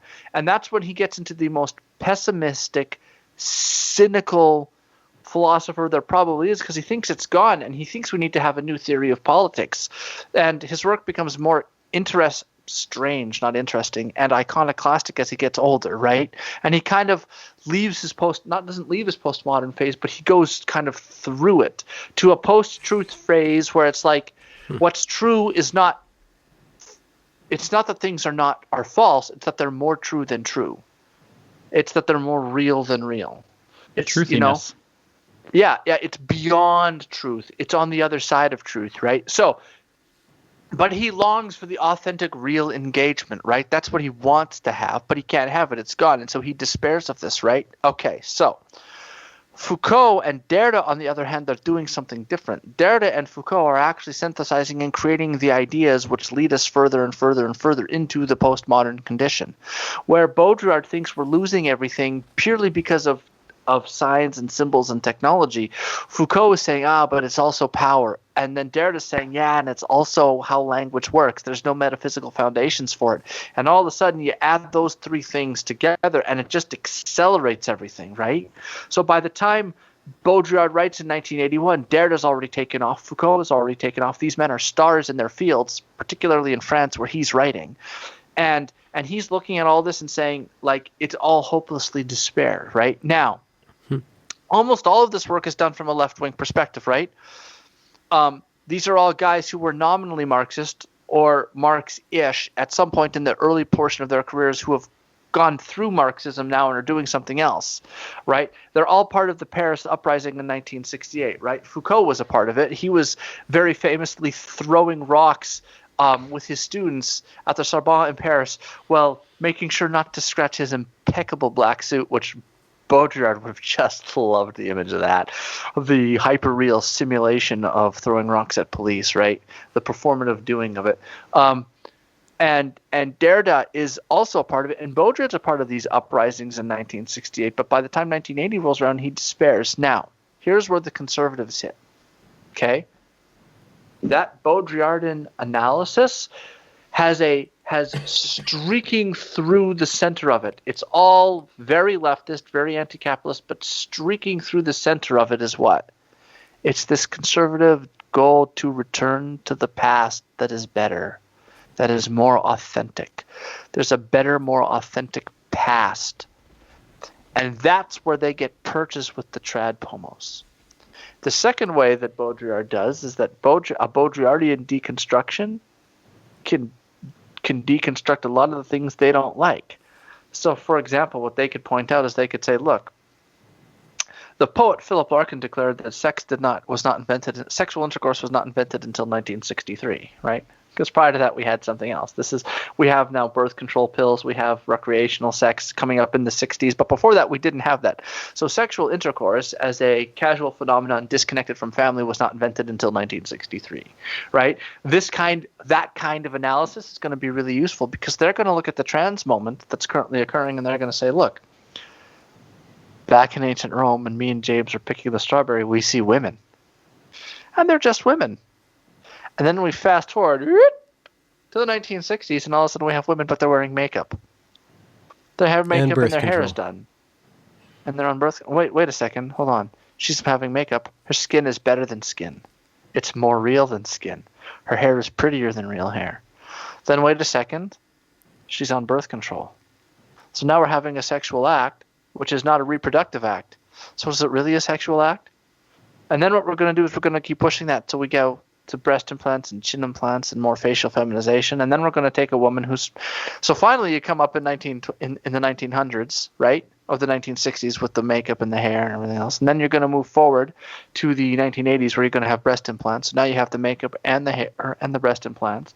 Then you're going to move into the 90s where you have the makeup, the hair, the breast implants, and the Photoshop. And then you're going to move forward to you have the makeup, the hair, the breast implants, the butt implants. Everything is shaved perfectly. You're going to have a labiaplasty. And then you're also going to, on top of that, have a Photoshop. And then you're going to, on top of that, have a feminization filter via Twitter and Instagram, which is going to give you a nice glow up, which is filmed from every conceivably perfect angle. And they're going to say, look, it's a simulacrum of femininity. And then you're going to have the trans movement.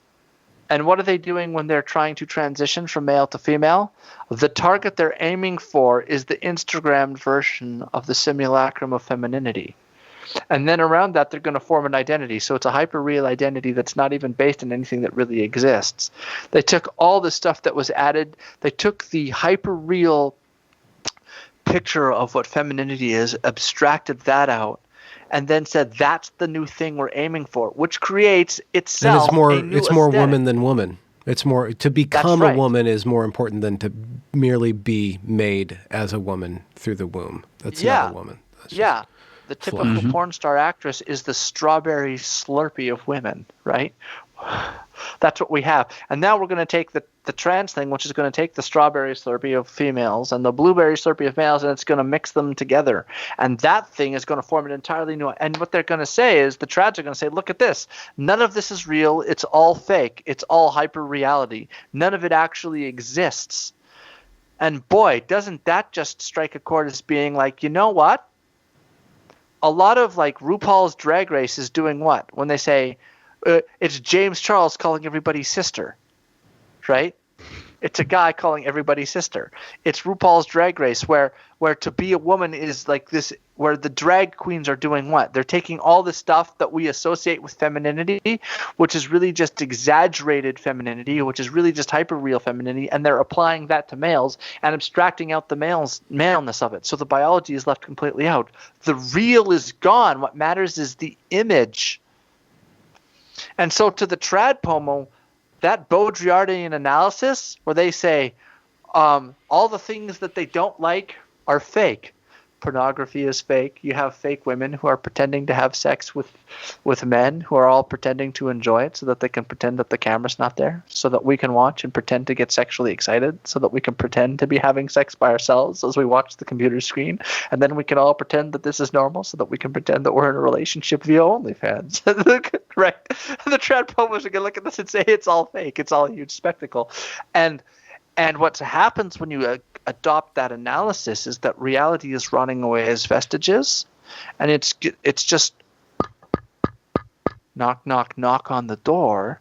It's knocking on the door of a postmodernist anti-realist epistemology, right? Yes, so somebody in the chat is saying they might be right at a fundamental level, but they're not understanding why they're pomotrads.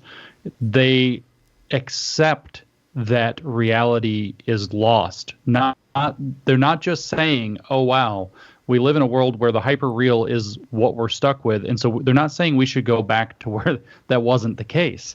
They're saying that that is the actual case. Reality has been lost. So let's create a new non-reality that leans into performative traditionalism So somebody in the chat a little while ago with a super chat asked specifically if I'd comment on formalism within, and this is the idea that we're going to, actually formalize things as they are. I'm not, especially in politics, if we're going to give somebody, a role that's going to be described as what they are, and they actually have to be what they are. So if you have a president presiding, the president presides. You don't have somebody behind the scenes that's actually doing all of, pulling the puppet strings or whatever else, and that way everything becomes kind of more authentic. But the problem is, and maybe that is the point that they think that they're heading toward, but what you see in their writing is this kind of belief that reality has escaped us, that reality has been deconstructed. And so what matters is the socially constructed reality through the application of power that we're going to then occupy. In fact, liberalism never existed. Liberalism is never real. Freedom is a social construct of who's applying power and how it is. So what they're saying is, well, if we have to live in a hyperreal, let's produce a hyperreal based on traditional values rather than turning everything upside down. In other words, let's create a hyperreal where everything's turned upside right versus a hyperreal where everything's turned upside down. And the problem for me is you're still living in hyperreality. You're still choosing hyperreality. So that's why I say that they're not right. They're, in a sense, more right, but when you are trying to enforce a hyperreality, you are going to have to, another word for that is the pseudo-reality.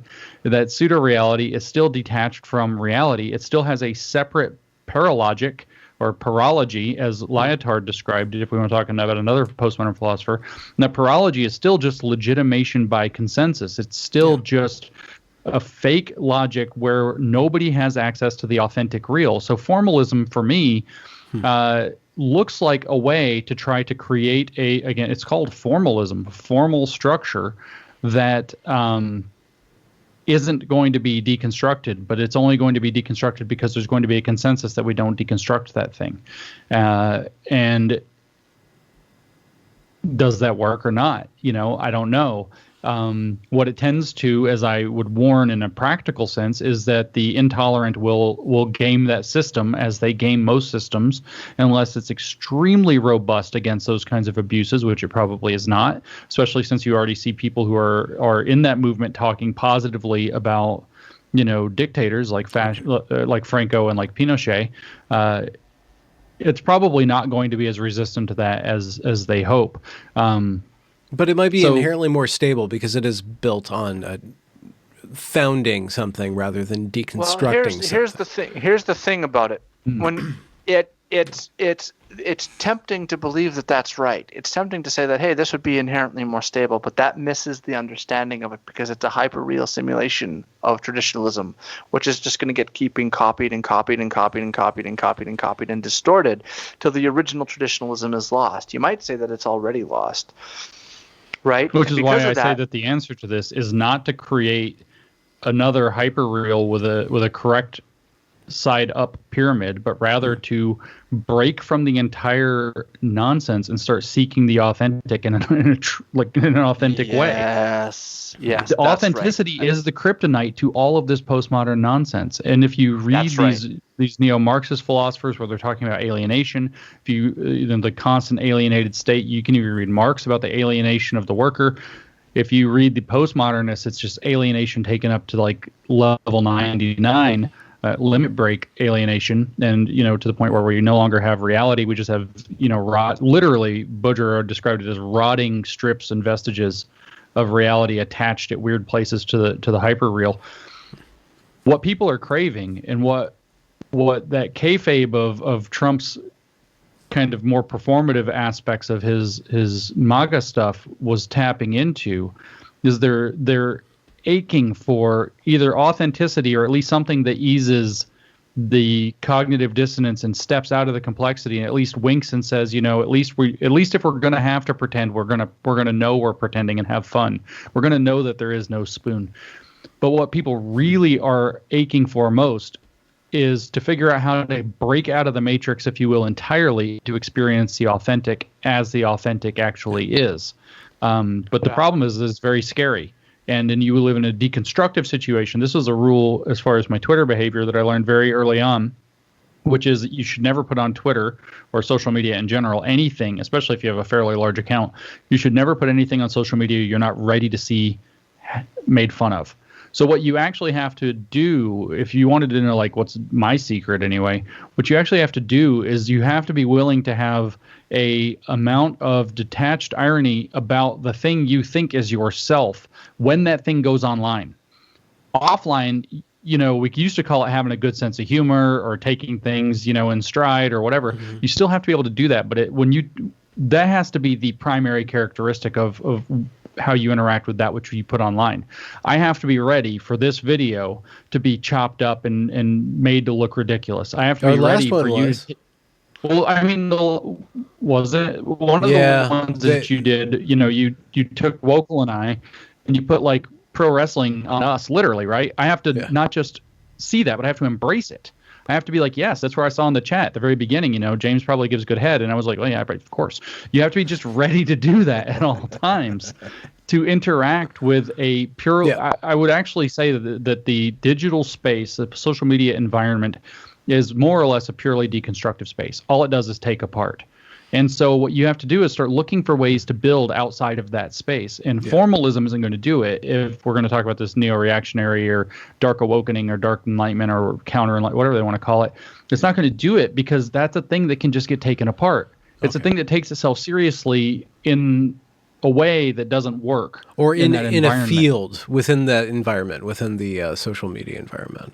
Yeah, I'm not a social media cynic, though. I think that there's ways to interact with it that are more stable and less stable. If you project your character as some sort of stable thread that people trust or distrust or like or dislike, and then you grow bonds. There's a cool word for it. Like there's this simulated relationship that you have with your audience that people talk about on specifically within, I guess, OnlyFans and then on YouTube. Like there's this whole thing that actually does have traction.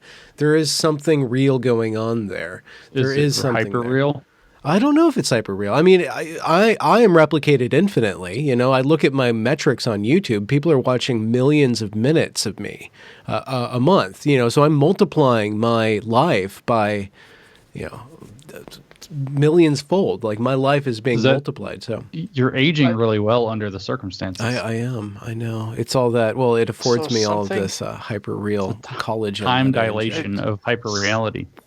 Something that I think James talked about, the detached irony. There's a book. The guys who wrote The Rebel Cell, which is a book I bang on about all the time, which everyone should read, also wrote a book called The Authenticity Hoax.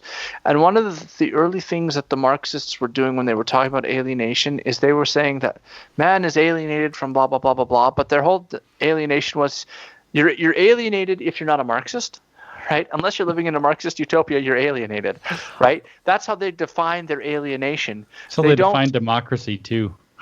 Yeah, right. Everything is just done on that level. There's something weird about all these really bookish people talking about other people who actually do manual labor being alienated from their work. It's like they're the ones who are alienated and projecting that everywhere. It just seems like it's a iron law of woke projection.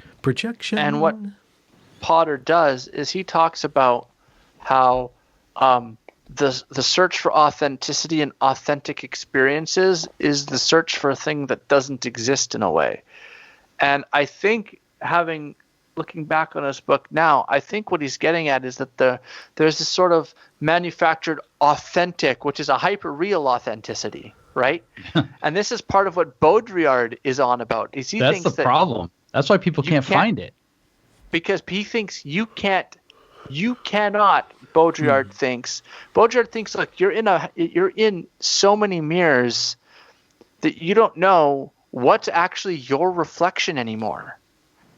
There's so much smoke and mirrors you can't even see yourself. Oh, that's really and because you can't even see yourself anymore, and you can't see reality, there is no anchor for you. Mm-hmm. So when you say I want to grab onto authenticity, Baudrillard says, what are you going to grab?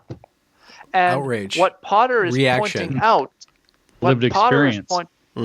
What Potter is going to point out is he says the thing that people are trying to sell you when they tell you to seek authenticity, and he was writing this kind of in, I think, 2011, 2012 is when he was writing, is there's all this kind of search for like I want to go to a foreign country and get something real. But what you actually want, what you're actually chasing there is, so what is the tourism company going to do? They're going to commodify it and sell it to you as a hyper-real experience, right? And then when you get back home, the social justice warrior is going to deconstruct it because it is authentic, and you're not allowed to have that authenticity. Right. And the social justice warriors, the also Go ahead. This is the social justice warriors have done something that's even a little bit more strange perhaps than that, is that they've redefined authenticity in terms of critical consciousness, so that because they are postmodern, because the social justice elements are postmodern and they've defined authenticity and what's real in terms of critical consciousness, people are thinking that the only way that they can be authentic is to be critically conscious, and then they have to imbibe more of the postmodernism, which is more of the smoke and mirrors, which makes them evaporate even more into an abstracted out identity, which isn't even them. So hold on, just wait. There's one more. I got the ball on the tee. I'm going to smash it now. So Baudrillard is doing a diagnosis of this, and he's got something, but his problem is that he just accepts it. Baudrillard has accepted it and says we need to build our politics around this permanent hyper-reality, and part of that is engaging in the detached irony, which everyone pulls onto themselves, because everything has to be detached irony, because nothing can mean anything, because it all has to be destroyed, right? Why? Because nobody knows what's real, right? In the Baudrillardian sense, right? And because we don't know what's real, we certainly have no idea what's true. And you end up with a problem, and so Baudrillard is the way for the pomotrads to hop on the postmodern train and strike back, right? The problem is, but in doing so, they risk the danger of making the same mistake that the left made, which is to accept everything that was going on. When Foucault and Derrida and Baudrillard were writing, they're not writing as literary theorists. They're writing as continental philosophers. And so they're quite rightly should be seen as writing as continental philosophy. And if you know anything about continental philosophers, they're always reaching and grasping and chasing the next thing and trying to grab the thing that's just out of reach. They're not like the analytic. It's not like reading John Searle where everything is clearly laid out, right? And if you read Simulacra and Simulation, like the opening lines to the book are just like, I'll read them so you can get a feel for what it might be right to read some Baudrillard, so that you can get a hold of it, just so you can feel what continental philosophy is like. His opening is the simulacrum never what hides the truth. The truth hides the fact that there is none. The simulacrum is true. If we are once able to view the Borjas fable in which the cartographers of the empire drop a map so detailed it covers the territory exactly, as the most beautiful allegory of the simulation, this fable has now come full circle for us and possesses nothing but the discrete charm of second-order simulacra. Today, abstraction is no longer that of the map, the mirror, or the concept. Simulation is no longer that of a territory, a referential thing or a substance. It's the generation by models of a real without a given origin or reality, a hyperreal.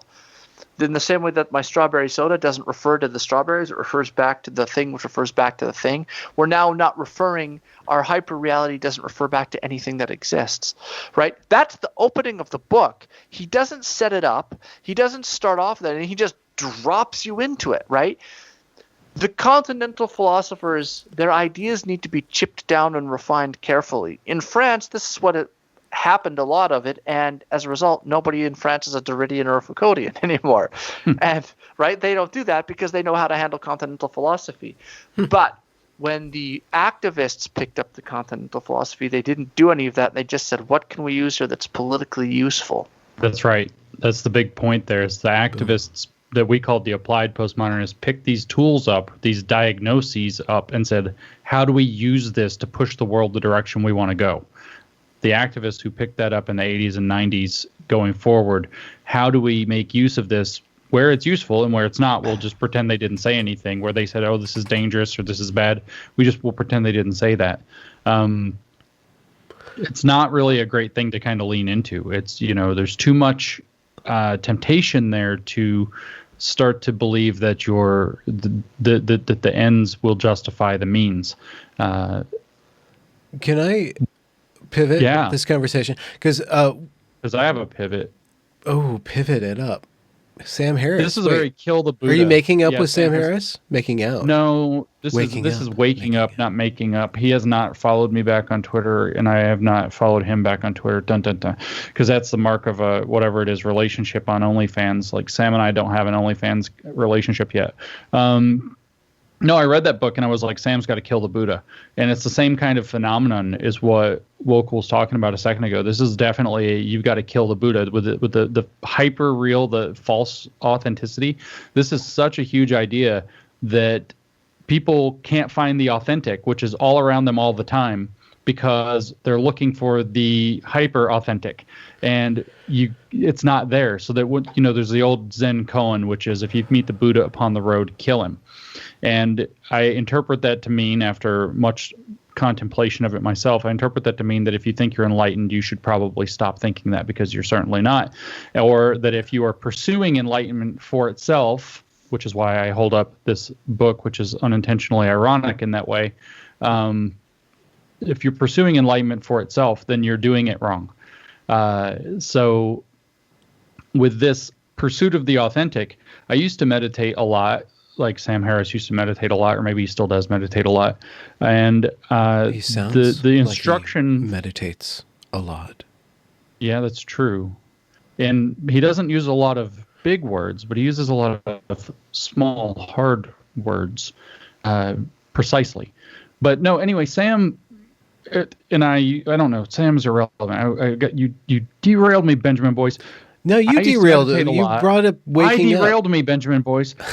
I used to meditate a lot, and the instructions for meditation are that you're not meditating until you're not trying to meditate. You don't meditate until you stop trying to meditate. So as long as you're trying to meditate, you're not achieving it. And how do you meditate then? Well, you stop doing things. Well, how do you stop doing it? You just stop. So how do you find the authentic? Is you stop searching for it. And it's one of these profoundly simple things. Because when you're seeking the authentic, especially in a world of 40 mirrors, all I can think every time Wokal brings up the Hall of Mirrors, though, is Bruce Lee, right? With, he's got all the slashes on him, and he's like, yeah, this whole thing, and he like kills that guy, and it's an awesome movie. And so I'm thinking of that, but the thing is, if you're in that Hall of Mirrors all the time, the way that you figure out where you are is you stop looking at the mirrors. You just pay attention to yourself. You stop doing it. You stop looking for the thing out there. You stop looking for the authentic. The authentic's already there. You're already in the authentic every instant that you're alive. You just have to stop looking for it somewhere else, and you'll realize that. But that's almost impossible to do. And so that's probably not the pivot you wanted to have, but I wanted to say it before I got too far away from it. And you can pivot. I'm going to put this book that was not that good somewhere else. So Christianity. Should we let critical social justice infect it, take it over? And it already has. Okay, well, then, okay, because usually we've spoken a lot, we've done a lot of diagnosis, and in every conversation we try to do tactics of countering this. But I want to focus, instead of tactics against the woke so-called, what about the institution of Christianity is something that might be sustained? Do we want to sustain it? Because, James, you do a lot of fighting with them, alongside them, and even for them. Wokal, I know you're a Christian, and I think that I'm going to guess you want something of that preserved, because it might be something in Christianity, maybe or maybe not, might be a way for human beings, at least Western human individuals, to reassert authenticity with a narrative that ties them to each other and the transcendent and themselves. So I would say two things. I said on Twitter that Winston Churchill was asked whether he was a pillar of the church because he went so very rarely. Right? It's not even clear. I don't even know if Winston Churchill was actually a Christian or not. He might not have been. I think there's some evidence that he's an agnostic. But at the very least, if he had anything to church, it was very rarely that he attended a service. I think maybe Christmas and Easter. And someone asked him if he was a pillar of the church, and he said, "No, I'm a flying buttress defending it from outside." And I think that James is that. James is a flying buttress James has put nice down booty. It's gotta fly. You gotta fly butt, James. James has stepped away from, and I don't think you ever really were in the angry atheist movement as much as you were in the thoughtful, yes, atheist movement, right? And you've moved, you all the atheists can kind of go one of two ways. They can either try and destroy religion, or they can try and make religion better. And James has kind of taken the Jonathan Haidt view of this, and to say, not only will I make religion better, I'll actually defend it if it does what it's supposed to do and does it well.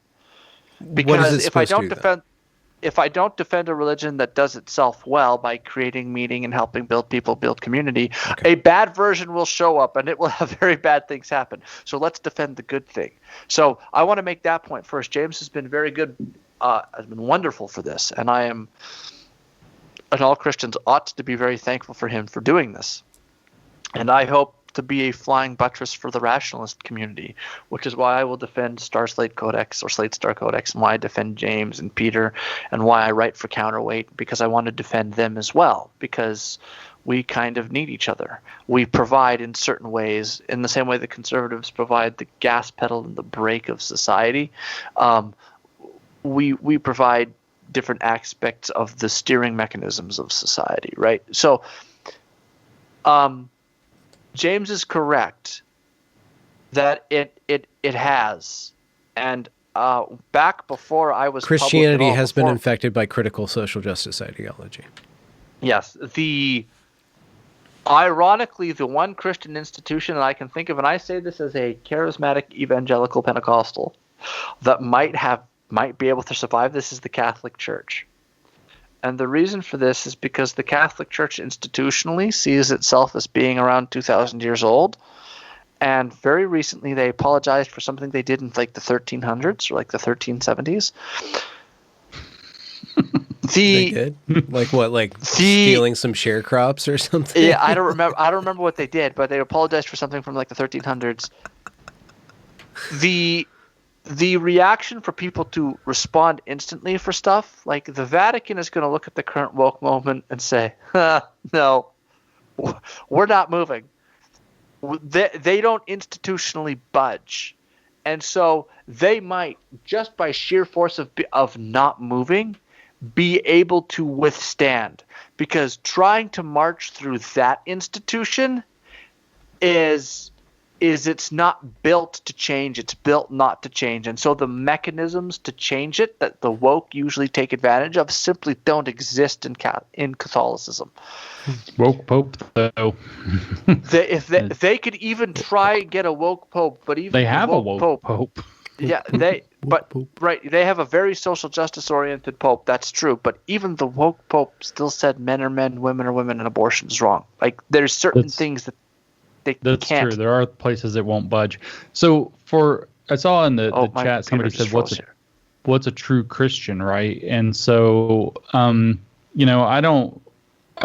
That's a complicated and difficult question, and I don't think it's a terribly fruitful question to try to get into. But certainly, I think that there are better and worse approaches to understanding what's going on, say in a text. So a lot of the evangelicals that I spend time with are very strong on using careful exegetical methods on the scripture. They want to understand original authorial intent, and they want to try to extract from the scripture a coherent narrative, or at least a sufficiently coherent narrative, using those methods to understand what the message that they believe that God put in that text is, and then to live according to that message as though it is the absolute and objective truth. And this is the key aspect, is that there is, for somebody who's going to be a true Christian, there is going to be this absolute and objective truth. And there are going to be more and less rigorous methods to obtain it. And I am happy to defend people who want to believe that, or who do believe that. And I'm happy to defend people who are willing to at least give serious consideration to that aspect of using the most rigorous methodologies. What I share in common with them, from maybe what Wokal referred to as the rationalist perspective, is that I believe that there is a world, and that world is objectively true. That which is occurring in the world is objectively true, and that the methodologies we use in order to determine what's going on in that world are better and worse, and that we should be heading toward choosing better methodologies over worse methodologies, using the most objective criteria to determine what was the outcome. Judge a tree by its fruit, according to Jesus. Well, what was the outcome in this case? And then that's something that we share in common. So that's why we can act as buttresses to one another. But at the same time, what's going to qualify somebody as a true versus heretical Christian is certainly that they're going to have to be at least concerned with this.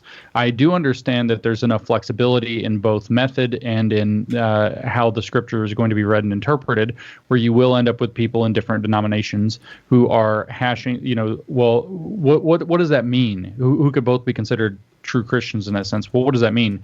It means that you have a church over here that's of one tradition, and you have another church over here of another tradition, and they've used, say, fairly rigorous methods and within their tradition, and they've come to different conclusions. And in a sense, they're two entities that are saying, I'm going to live this way because I'm pretty sure it's right. And we can continue to hash this out in conversation between each other. We can compare our methods. We can have our debates and so on. But there's this kind of fundamental thing that they agree upon below that, which is, that there is a method, that the scripture does represent revealed truth and objective truth that then we are subject to, which for me, I don't see it in scripture. I see it in the world. And so I say, well, the world is revealing truth in a sense to us, and we can learn that truth via various methods, and then whatever that truth is, we have to subject ourselves to.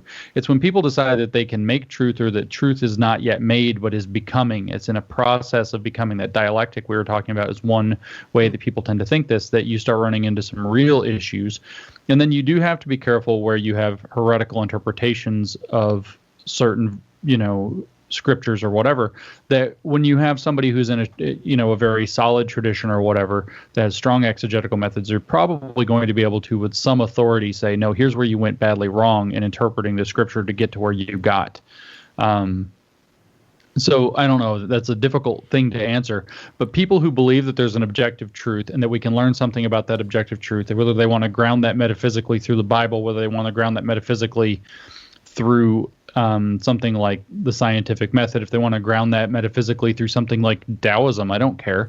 But however they want to ground it metaphysically, but that there is this objective truth that we can know something about, you're going to find me in alliance with those people. There's and then something people that can be testable and accountable. There's some sort of string of accountability and testability. That's right. Things. That's right. Okay. Exactly. Okay. And method matters, merit matters. Do you not just credentialism, actual merit? Are your analyses good? Are your analyses rigorous? Can they be checked by other people who might have different motivations? And yet, it's usually a pretty good test. Would your opponent be able to, somebody who's ideologically opposed to you, be able to look at your analysis and say, well, I don't like what they did here, but they did it right? That's usually a pretty good test that a methodology is probably onto something. Yeah, I would want to add something here as well, because I don't know if I'm shoehorning this in. Maybe I am a little bit, but I have been screaming about this on Twitter and saying, the worldview of the postmodern worldview is incompatible with Christianity, for the same reason that it's incompatible with Enlightenment liberalism, namely that depending on how you want to put it, you could say everything is hyperreal, but if you adopt the postmodern worldview, it's not, that's Baudrillard's view, but that's all been mixed and mashed with Derrida and Foucault. So now you're operating in a world where truth is not knowable. Reality is untouchable. Everything is a centerless flux. There are no categories which can be applied to the world properly. Everything can be redescribed infinitely. There is no, there are no permanent absolute truths of any kind, right? Like, I mean, all of that stuff, the nihilistic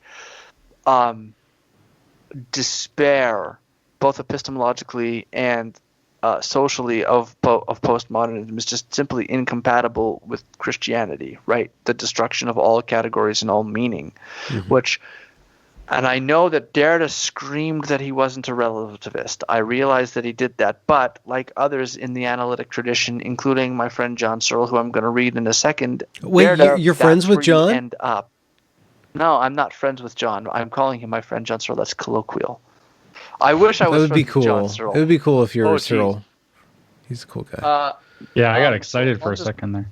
Yeah. I wish that Searle was my friend. I wish that I knew him, but our friend John Searle in the analytic tradition, and this is what he writes, and Searle, in his typical clear way, smacks it on the head, because he does this. I believe that Derrida's work, at least those portions I have read, is not just a series of muddles and gimmicks. There's a fact, a large issue being addressed, and a large mistake being made. This is Searle writing about Derrida. The philosophical tradition that goes from Descartes to Husserl, and indeed a large part of the philosophical tradition that goes back to Plato, involves a search for foundations. Metaphysically certain foundations of knowledge, foundations of language and meaning, foundations of mathematics, foundations of morality, etc. Husserl, for example, sought such foundations by examining the content of his conscious experiences while suspending or, quote, bracketing, unquote, the assumption that they referred to an external world. By doing so, he hoped to isolate and describe pure and indubitable structures of experience. Now in the 20th century, mostly under the influence of Wittgenstein and Heidegger, we have come to believe that this general search for these sorts of foundations is misguided.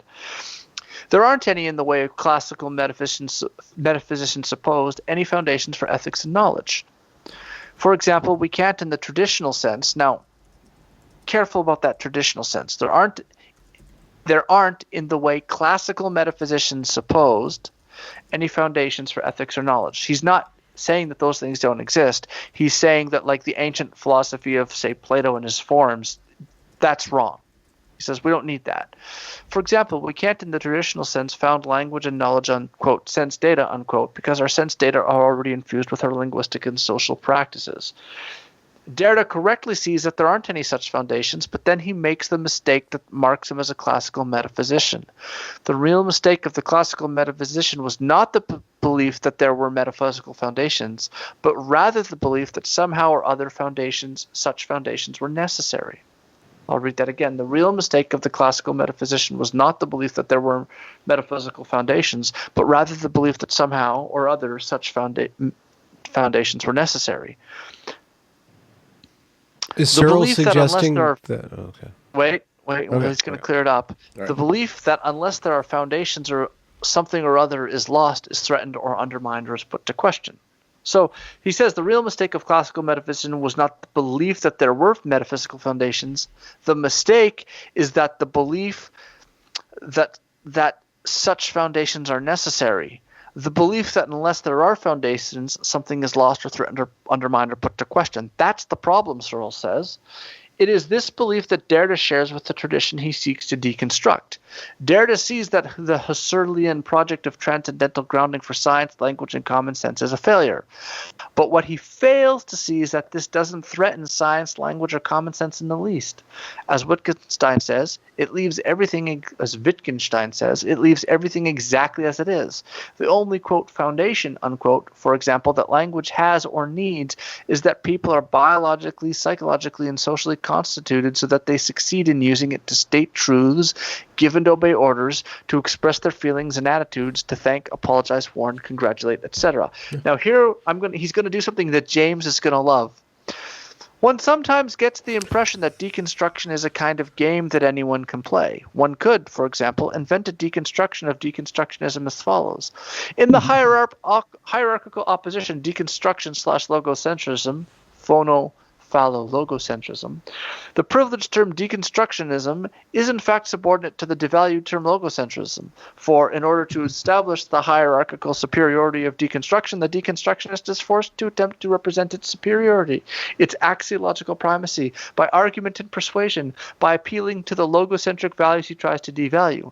But his efforts to do this are doomed to failure because of the internal inconsistency in the concept of deconstruction itself because of its very self-referential dependence on the authority of a prior logic. By an aporetical Offenbung, deconstruction deconstructs itself. That's John Searle. I love right? Searle. So that's hilarious. So Searle He's Searle such a is, straight is shooter. getting right to the nub of this. He's gonna hammer it home here. He's saying, look, man, everything that Derrida does is based on the idea, is accepting that all of what we were doing before with language and logic and truth, all of that required these metaphysical foundations. And you'll notice he doesn't say morality.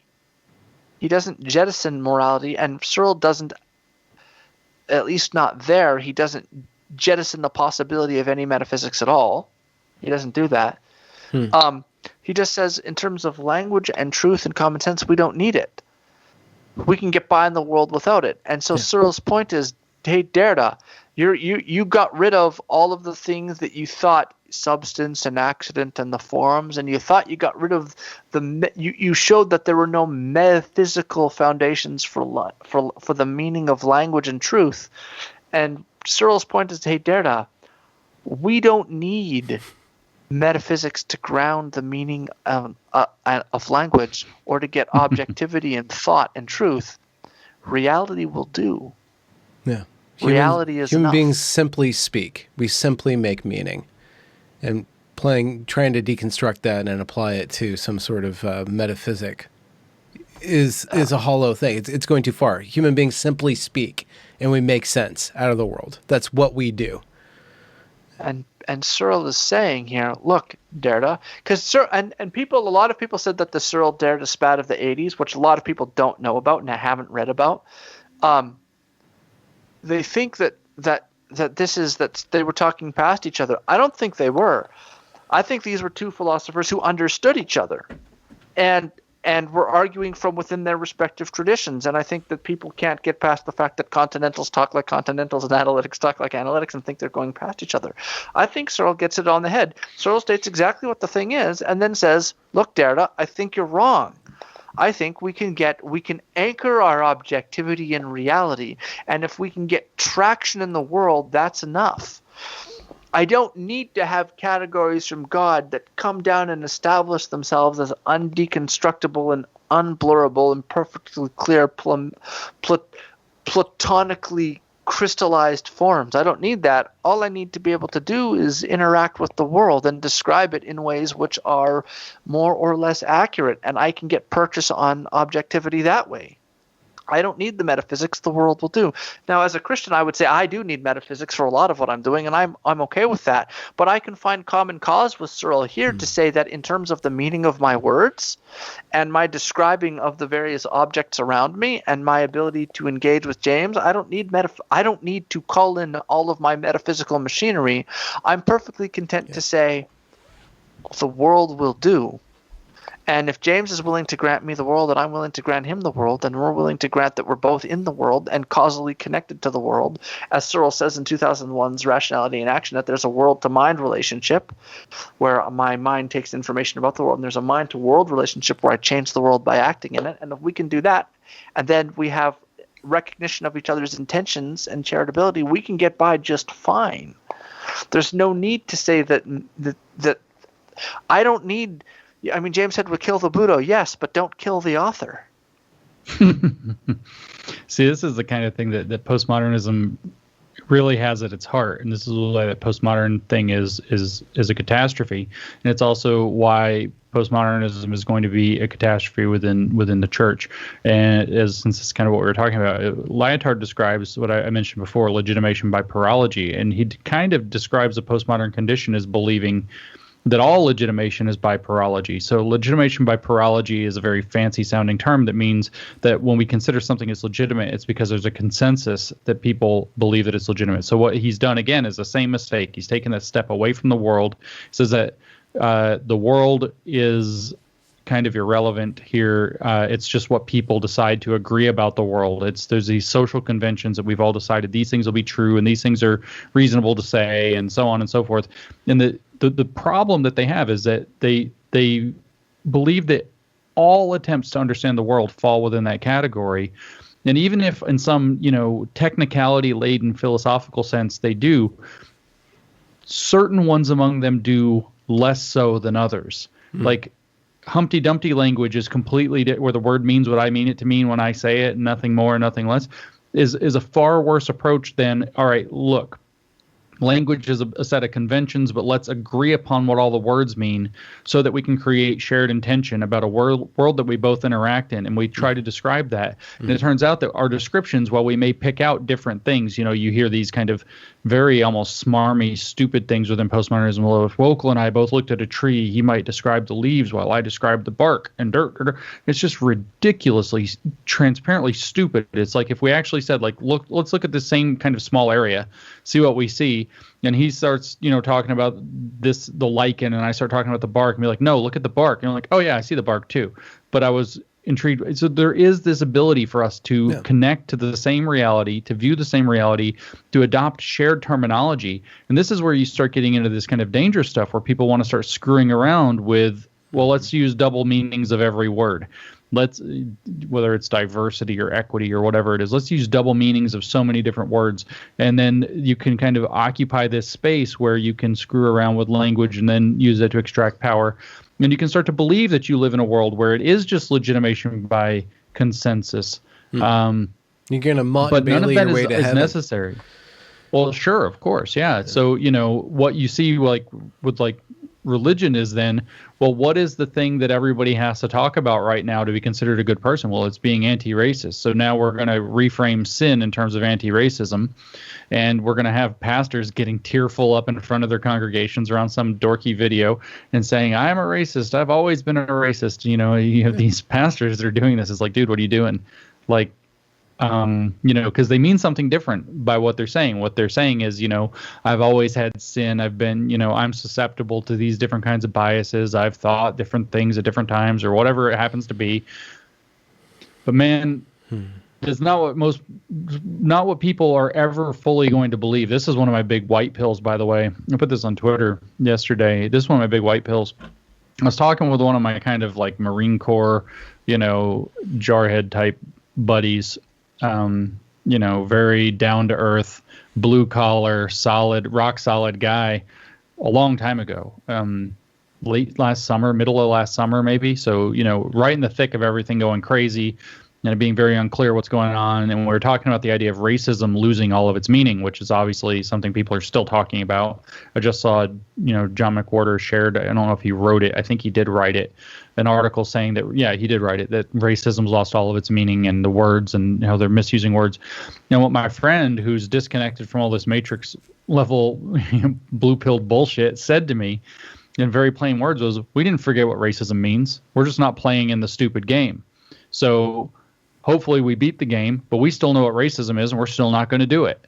And so it's, when you think about white pills, one of these things, one of the risks of critical race theory is sparking a race war, whether that's just verbally, whether it goes hot, whether it is in, the religious sense where it tears apart churches, different things, could all happen. And people have reported, lots of negative effects of being exposed now unwillingly to critical race theory, thought, and activism in those lines. But the second you kind of take the red pill and get out of the stupid matrix where you feel like you have to participate in the game, you're my jarhead buddy. You're like, no, I know what that is. I don't need anybody to tell me what it is. I already know, and I'm not going to do it. It's bad. Yeah. And it's just that simple for a lot of people. And that's one of the reasons why I keep kind of advocating. It's like, get out of the language game system. Stop playing the game where everything appears to just be, legitimation by parology, or everything appears to be a manufactured hyperreal. No, just know what you know who you are, and you actually can get past this stuff. Yeah. Guys, I gotta. There's a dog in your screen too, Benjamin. In about 15 minutes. Wokal closing argument. I'll close with the kitty. But... Careful with Cujo there. He's wanting food. And I got another live I can relate. I gotta get on. Oddly enough. Wokal, you're in high form today. I think you're zoning out now, but you were used just all of his energy. I'm looking for something very specific. You guys were both just this is a starlit night. Luckily, I ate the boiled eggs earlier and ruined my entire day, and then moved on to having my bread. Tyrone Duro. Yeah, my lembas. Tyrone. It is close to lembas. Everybody should have Tyrone. Although somebody was asking about Blondo. Tyrone dialectical maths of Marx.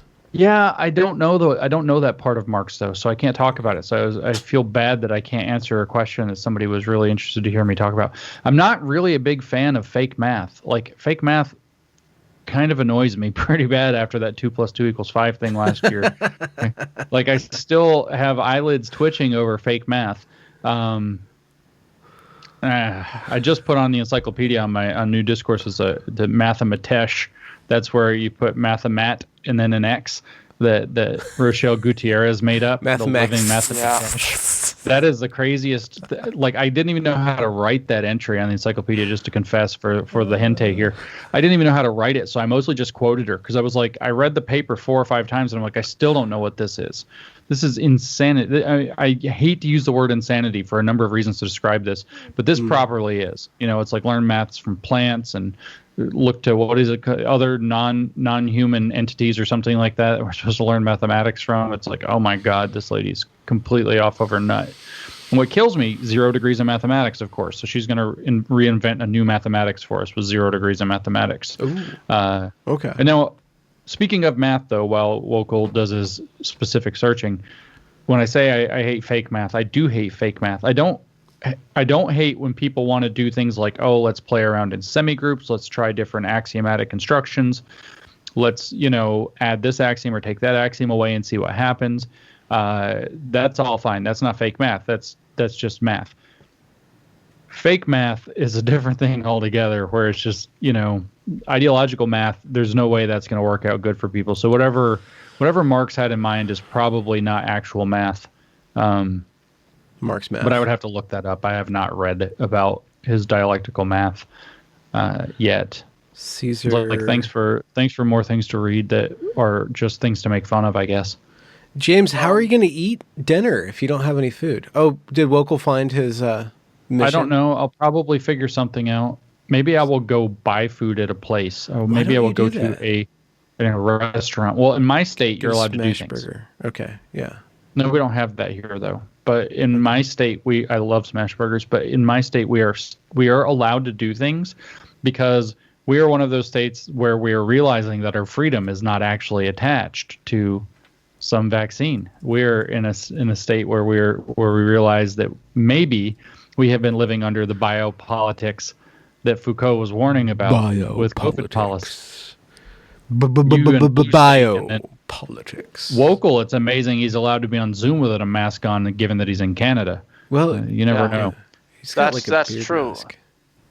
It's amazing that you'd be allowed to wear a mask without wearing a mask. Searle. It's masks all the way down. Searle is going to. I'm reading here in Intentionality. I thought it was in Rediscovery of the Mind, but it's actually here.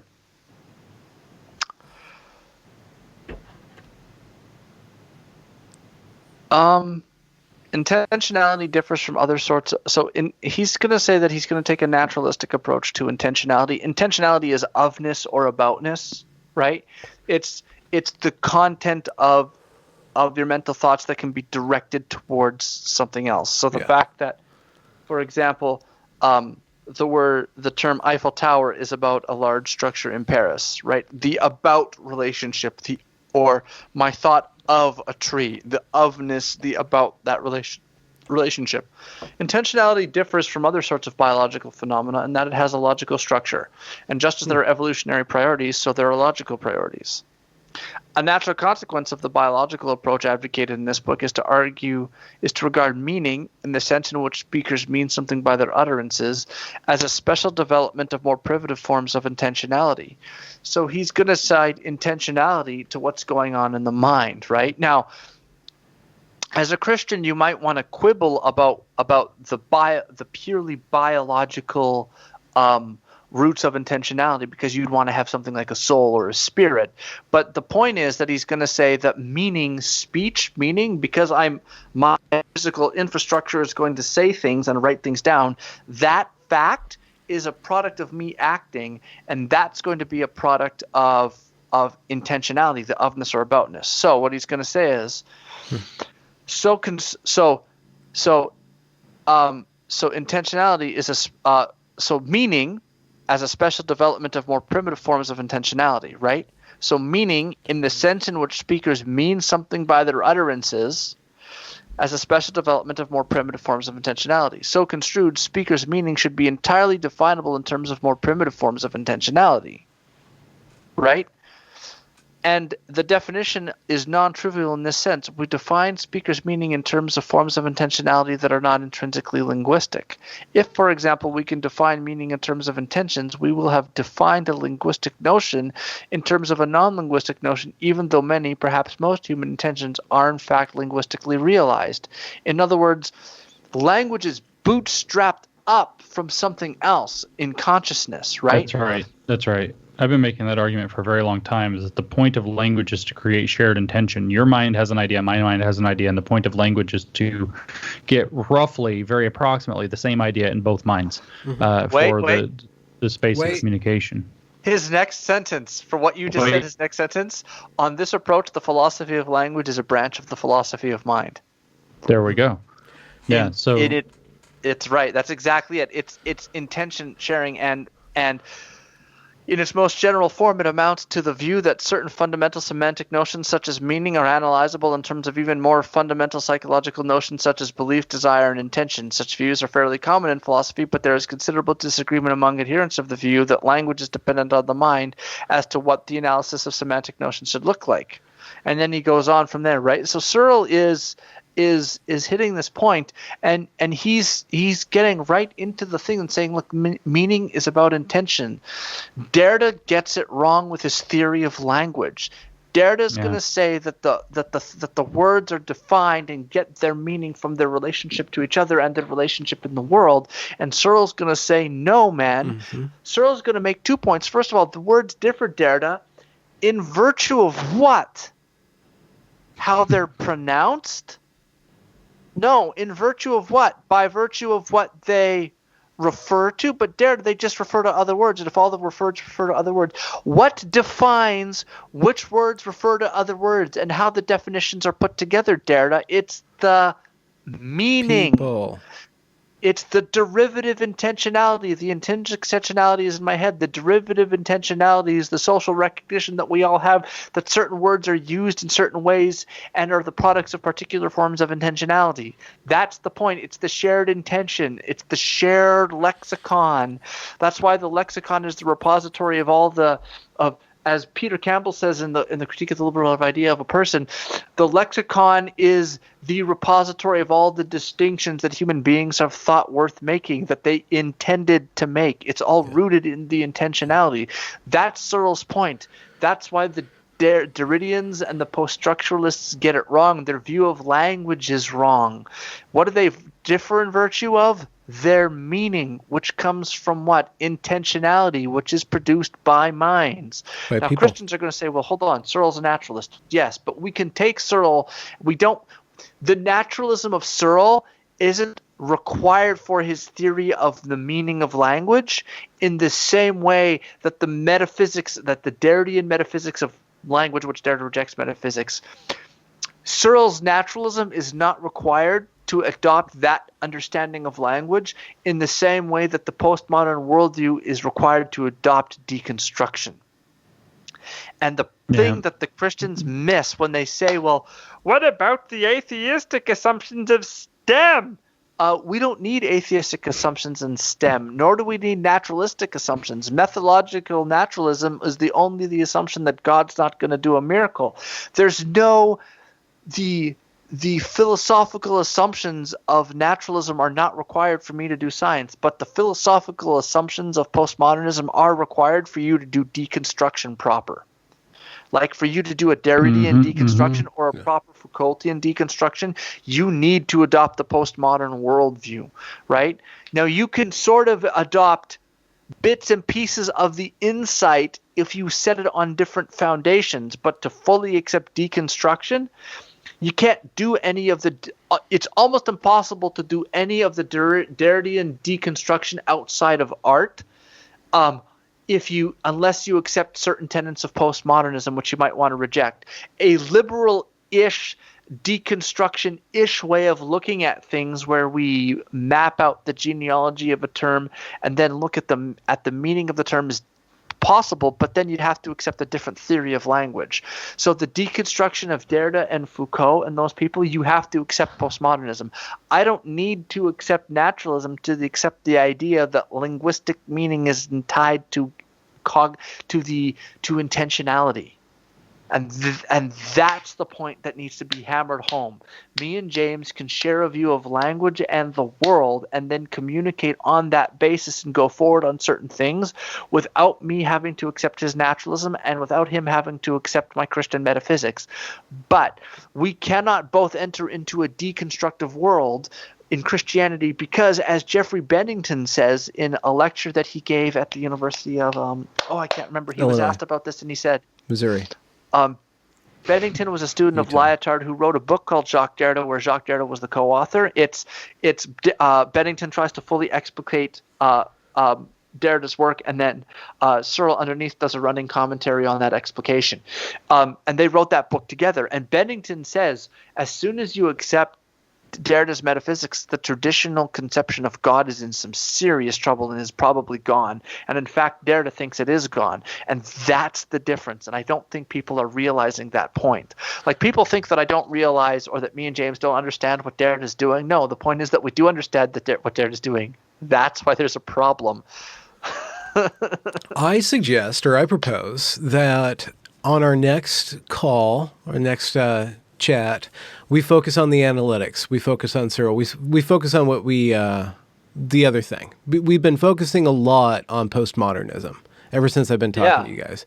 Maybe it's time to step into the analytic light. I don't know if positivism is a thing or not and what you guys adhere to or not, but maybe we can take a venture into the positive realm of meaning making. I mean, I'm not huge with like Russell or whatever, but I'm pretty sure neo-Marxism is just an angry reaction to positivism because people like Bertrand Russell just blew Hegel up.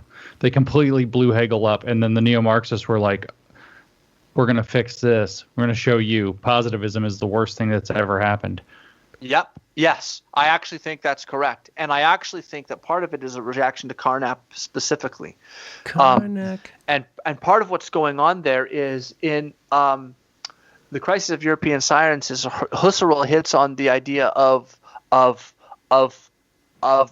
positivism going too far. And by the way, it is now routinely admitted that the verificationists got things wrong and took their positivism way, way, way too far. The last gasp of positivism is probably Language, Semantics, and Ontology by Rudolf Carnap in 1950, and that's probably the last gasp. But they tied positivism to Nazism in certain ways, and said that one sets the ground for the other. And I think that's tremendously unfair because Carnap provides his own, I believe it's Rudolf Carnap that provides his own stinging critique, and part of his verificationism is a reaction to and against Nazism. One of his friends was actually shot in a stairwell, and the guy was Jewish and shot in 1936, I believe, and then the Nazis let the guy who shot him when they came to power. And the whole point is, part of what Carnap says is that, look, when the Germans get up and said, and the Third Reich for 1,000 years shall rise upon the wings of eagle and spread itself over the and Carnap's point is that what you're saying is meaningless emotional goading of people, and he wants to attack that, right? That's what's part of motivating his positivism, is he wants to call the bluff of the Nazis and the totalitarians and basically say to them, tell us what you actually mean and accurately describe the world, you You guys, stop hiding what you're saying and tell us what's going on in the ground. Because when you say, well, we shall rise as the sphere, as the communism, as it stretches its loving hands over the equality, and you go, like, no, like, your soaring political rhetoric is detached from anything that actually exists. And that's why they develop their thing. And I think that James is right. It is a reaction to it. I think he's absolutely right about that. And they did go too far. But, I mean, the guys who are like the hermeneuticists in Christianity who are criticizing and saying, well, you guys are talking about the hermeneutic people are saying, well, look, your approach to language was tried back with Frege. And it's like, dude, it's been 80 years, man. The analytics haven't been sitting still. Okay. So I love that.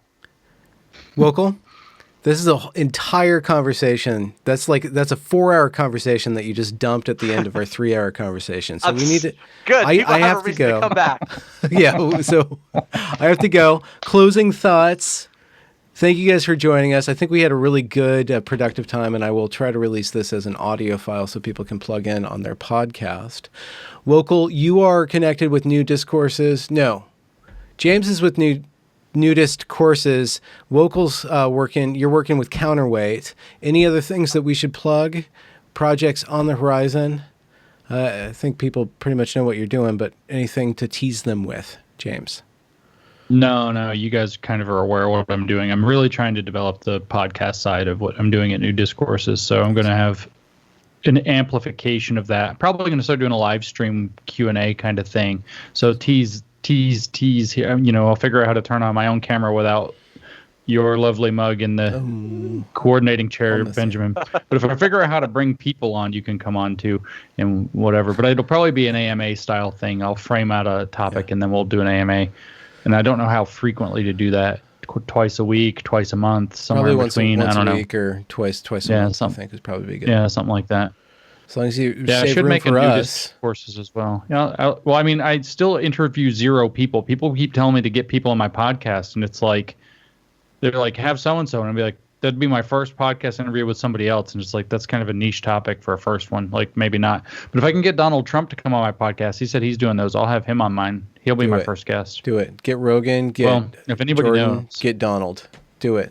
Yeah, that's it. Rogan, Peterson, and the Donald. Those are my podcast guests. I just don't know how to make any of that happen yet. Just stay tuned. Well, we know how to make you happen, James. I got to get going, guys. I got to jump I do on too, because I had like a bunch of boiled eggs and nothing else today. Yeah, so you go eat. Wokal, talk to you soon. Thank you for having me, and I appreciate your patience with my dumping a 40-minute conversation with you at the end. No, it was like a 4-hour conversation. 4-hour conversation. I hope I got all that back history right. I was doing it off the top of my head. Okay, thanks, guys. I appreciate you having me. Have a good night. Have a good night, guys.